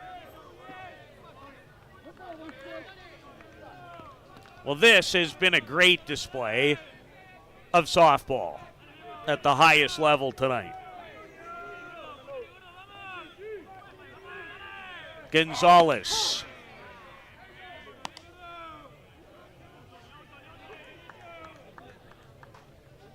Ball and 2 strikes to Tony. Has not found the same stroke against Mata that he did against Miker Pimental one night ago. And did you mention that game was in extras? May have, but you just did. 2-2 in extra innings. Middle of the 8th, JB coming up to the plate in the bottom half. No international tiebreaker runner here at the ISC. You play it out. Gonzalez finds his stroke this time. And the outfield fence. A 1-out double for Tony Gonzalez. Well, how big is that catch by Blake Underwood now after that double? That would have scored Villavazo easily. Third double of the tournament for Tony Gonzalez. Nick White on to run for the Hill United Chiefs, and as well as Tony Gonzalez runs, that's a big advantage for the Chiefs to put in a guy like Nick White who can score even on a hard hit ball to the outfield from second. Nobody in the Drillers bullpen. This is going to be Huemo Mata's ball game. There has not even been one person making their way down that line from what I've witnessed. No, Huemo Mata's got the ball. He'll tell you when he's ready to come out.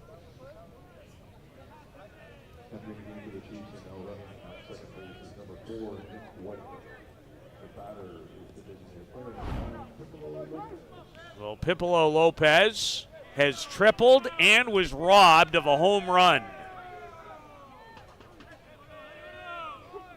Will he be the hero tonight?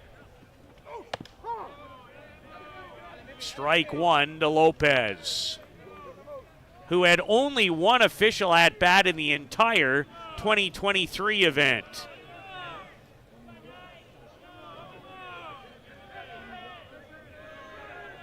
Huemo Mata looking to battle out. Zara snap throw, and good work by Schiller to get around Nick White and able to catch the ball. Yeah, that's such a low percentage play. I know that White was a little far off the bag, but there's got to be some clear daylight there. It's so low percentage, and the chance of that ball skittering away, it took a good play by Schiller to hang on to it. I'm with you in that case. Too much risk, not enough reward. No.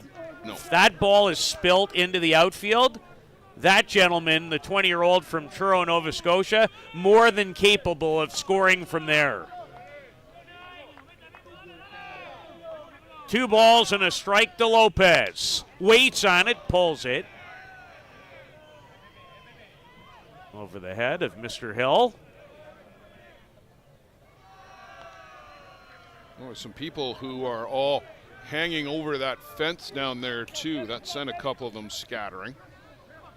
That's a great place to watch from, Blair. It's a great spot to watch from until a foul ball on the bat of Piplo Lopez comes whistling your way. Also a quality point by yourself. 2 balls. Certainly better than the one comment you made earlier about the pole vault.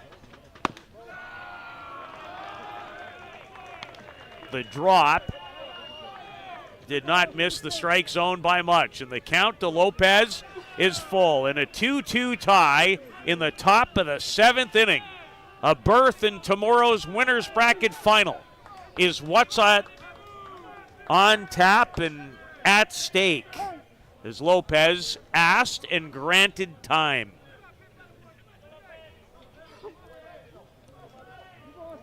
Gonzalez doubled.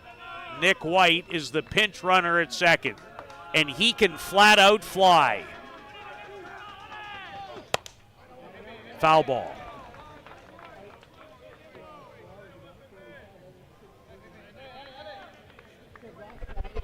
Are we headed to extras in this one?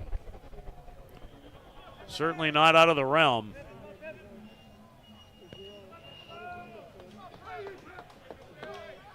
Has there ever been any conversation about moving to the international tiebreak rule that they have? Came up again most recently this year, and I'll tell you, it's a bit of an explanation. We'll get to it. Yes, absolutely. Not the time. Not the time to finish it. Time to bring it up. Lopez. Bounding ball, a base hit, and White's going to score. There's no question. Pipolo Lopez having himself a night. A triple. Robbed of a home run, but has given the Hill United Chiefs their first lead. It's 3-2. An inspired choice by Jeff Ellsworth to insert Piplo Lopez into the lineup, where there's some intuition or intel that he maybe sees Huemo Mata well. 3 hard-hit balls off the bat of Lopez tonight, and it pays off for Hill United here in the top of the 7th inning. Was 1 for 5 coming in. I mentioned a couple of times, only had 1 official at-bat in all of 2023. And he's now given his group the lead.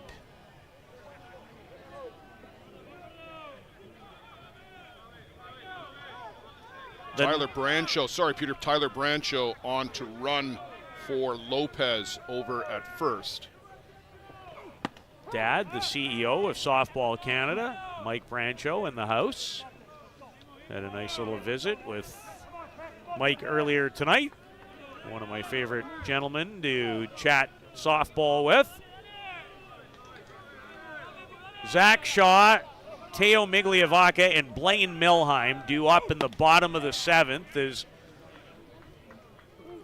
the troubles at home plate for Alan Pecker continue as he goes down swinging for the 2nd time in the game.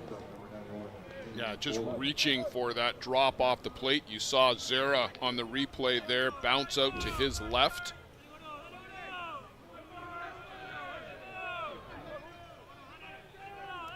Pipolo Lopez bouncing base hit has given Hill United a 3-2 lead.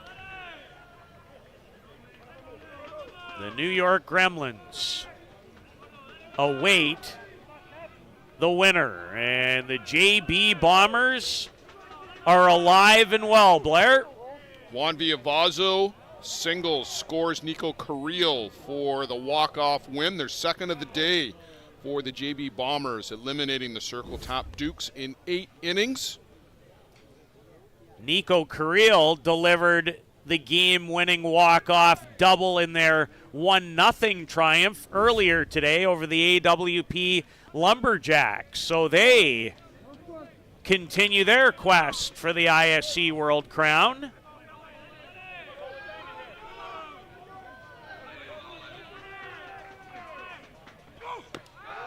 Shane Bolin thought he might have been struck with the previous pitch.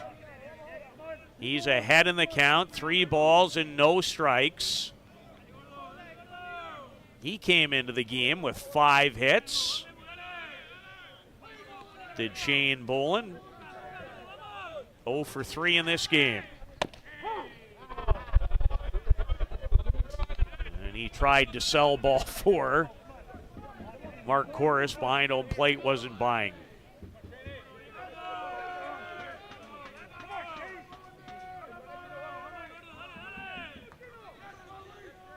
So JB will take on the loser of this game tomorrow.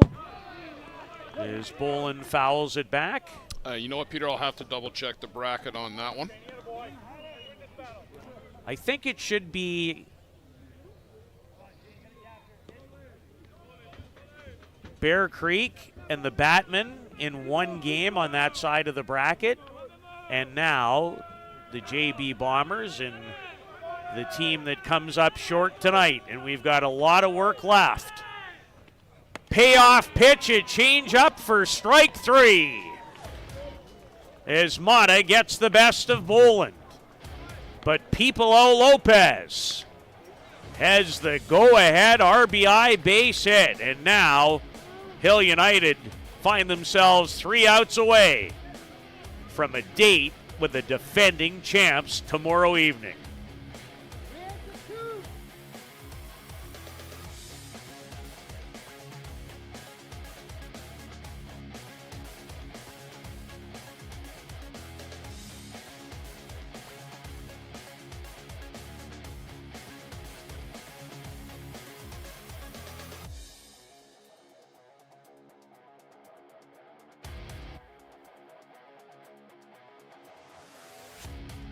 Welcome to Mont Hill Golf and Country Club. With our beautiful 27-hole golf course open to the public, we work tirelessly to ensure your time with us is second to none. Well, here you'll be able to enjoy an incredible dining experience at our very own Big Pete's Steakhouse. Play some of the best courses in the world with our state-of-the-art golf simulators. Upgrade your gear with the top brands at our pro shop, or host a stunning wedding, event, or conference inside one of our beautiful ballrooms. Learn all this and more at monthill.ca. We can't wait to see you soon.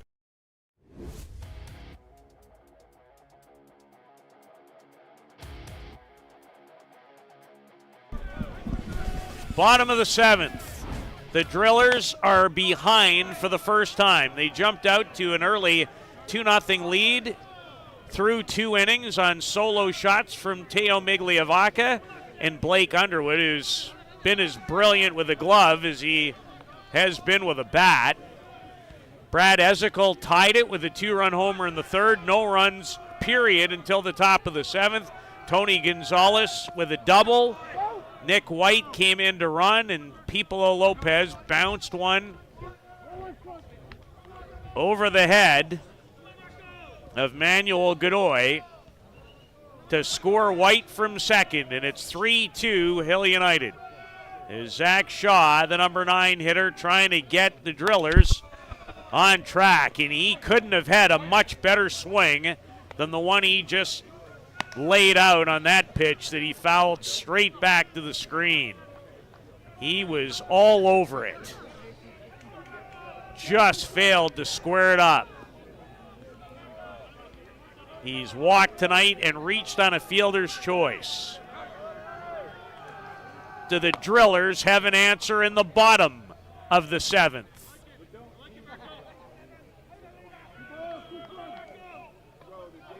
As the wind has picked up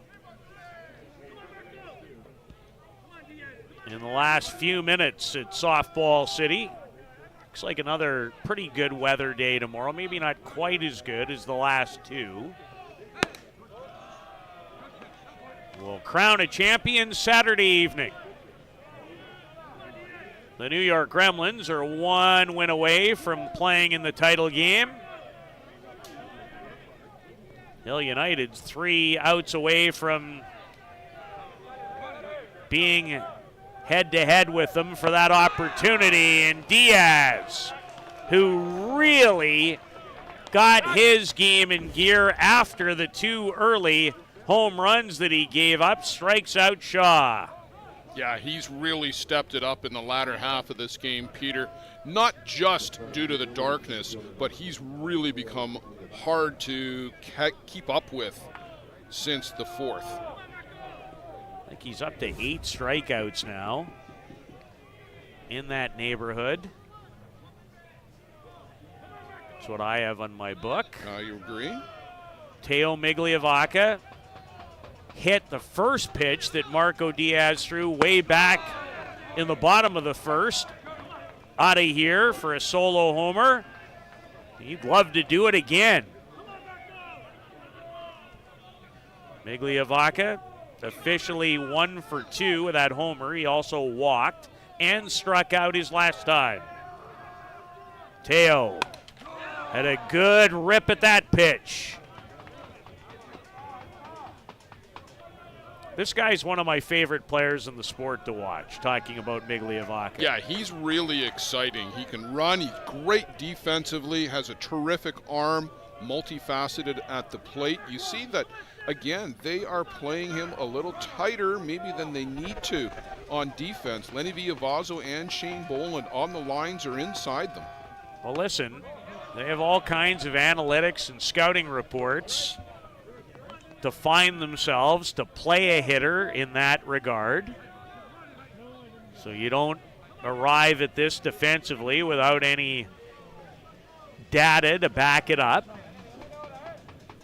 Ball and 2 strikes with 1 out in the bottom of the 7th. That was hit pretty well. Yes. But foul. It's interesting, Shale's a little bit closer to the bag than I typically have seen Nick play all year long. A little bit more conventional in that regard, despite the middle infielders being in. I just don't see him being in a slap situation. And even if you start the way they did, with 2 strikes, you're not backing up off the base of the fence. Oh, boy, I've never seen anybody be so angry about hitting a double in my life. Teo Migliavacca just missed tying that up. He thought it had a chance, and so did we.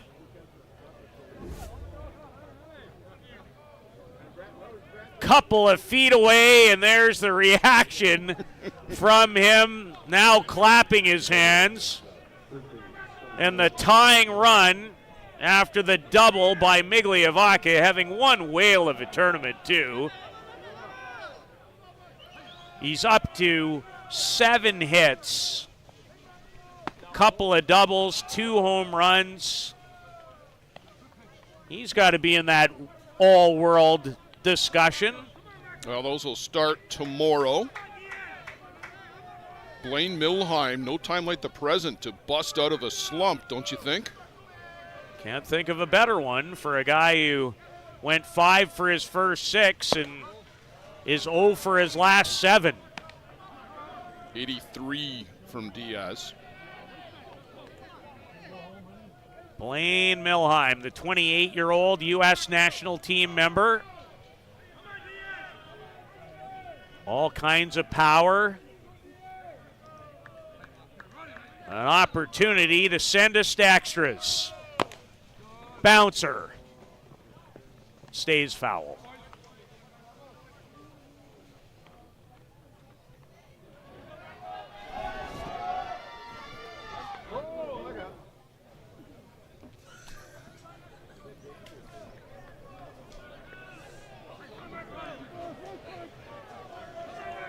I am 1 foul ball away with what has been occurring at this diamond from picking up the next one and launching it right back where it came from. Getting terrifying in here as Milheim fouls it away. Didn't you refer to me as a foul ball magnet at one point?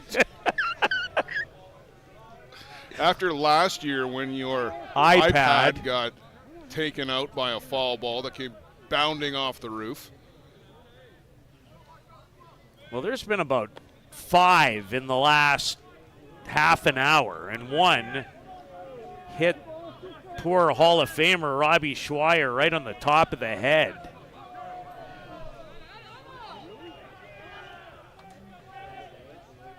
Two balls and 2 strikes to Blaine Milheim. Matrone did well for that ball to not end up at the back of the screen. And the count is full. Cam Schiller on deck, and Matrone wants to have a visit with Marco Diaz.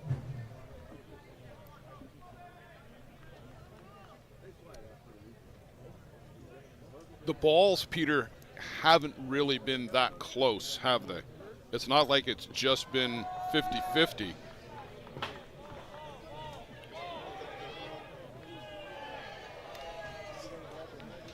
That one's way over there. The Lumberjacks made a catch. Peter's going to throw a chair over the roof. Well, you got to have fun. You have to have fun. Never Who isn't having fun? Never seen anything like the barrage that has been occurring. Diaz. Milheim, is it in fair territory? They say yes. And it might have started in foul territory, Blair. Well, Tony Gonzalez catches the ball with his foot on the bag.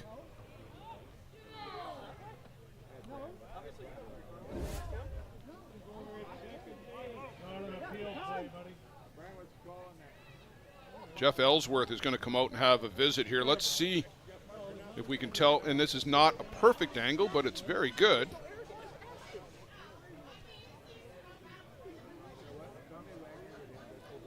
So where is Tony when he catches it? Foot's on the bag. I think it's the right call. It's in line with the line from that angle. And it almost certainly looked like it hit foul out first before it bounded back in. Yeah, it was definitely headed in that direction. It was very close. And I think Milheim's out. He is. Well, there's no appeal to that. I mean, they can go ask for the base umpire, but he doesn't have the angle. That's the home plate umpire's call. So a ground out by Milheim, and now it's in the hands of Cam Schiller.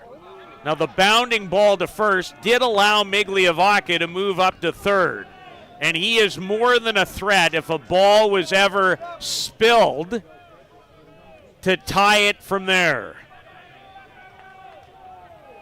Schiller against Diaz. They'll be teammates in the middle of September in Oklahoma City. But right now, they're not thinking about that. No, until then, they're going to be on opposite sides of the fence. The 1-1 to Schiller from Prescott, Arizona. Missed it. And that was at 85.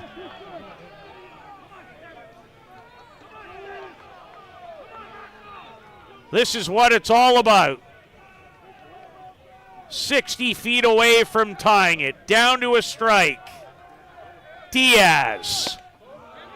Ball 2.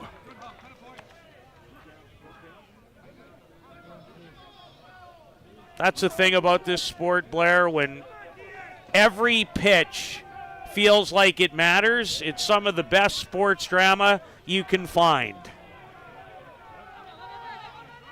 2-2 to Schiller. And now the count is full.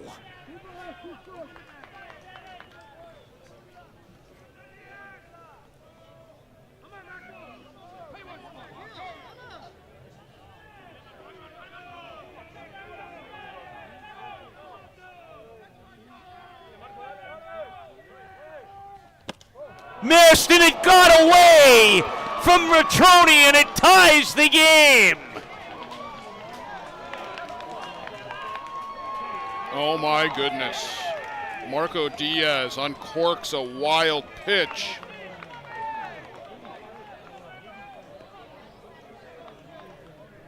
Well, I had just mentioned that the bounding ball, if nothing else, put him in a position that if it was spilled, he would likely score. Yeah. And then it happened. On a 3-2 pitch to Schiller, who walks. And now is the winning run at first. What a way to tie the game.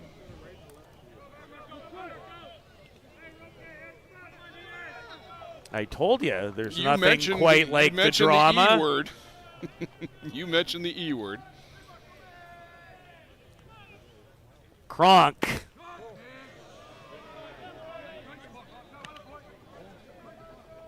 I think the E-word you're referring to is extras. That's the one. We talked about neither of these teams had scored since the third. Well, they've both scored here in the seventh. We're not done the seventh yet. An unbelievable bounce. Oh my gosh, where did that hop come from? What is happening at this diamond might be the next question that requires an answer. That was a routine ground ball until it wasn't. Look at that hop it took on Villavazzo. He's in disbelief. And so is everybody in the park. That must have hit a bit of a divot and just went straight in the air. A base hit for Marshall Kronk. And now the winning run is 60 feet away. And Jordan Solorio, who doesn't have a hit tonight, who came in as hot as anybody in the entire event. Well, and you can't uncork another wild pitch here. It's game over. You've got to be extra careful. What an ending. Solorio, this won't be easy for Shields, and he can't collect it. And the Northeast Drillers snatch victory from the jaws of defeat and will play the New York Gremlins tomorrow in the winner's bracket final. Only chance he had to get Solorio was to barehand it cleanly and fire all in one motion, and couldn't do it. You had to see it to believe it. It's the only apt description. What a seventh inning. Hill United one strike away. One of the most incredible hops I've ever seen. A spilled ball that tied the game, and then Solorio's speed. They'll be wondering about that hop for ages now. The Drillers and the Gremlins tomorrow at 6. Hill United will have to regroup, and I believe has a date with the JB Bombers tomorrow. Blair, you have seen a lot of interesting events in this tournament. What an ending. My goodness.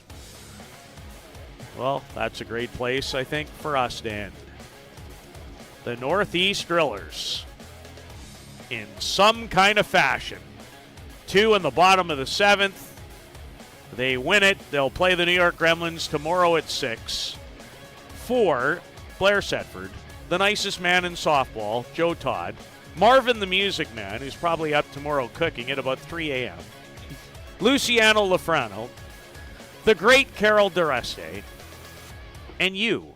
Thank you for tuning in all day. We'll be back with you tomorrow at 11.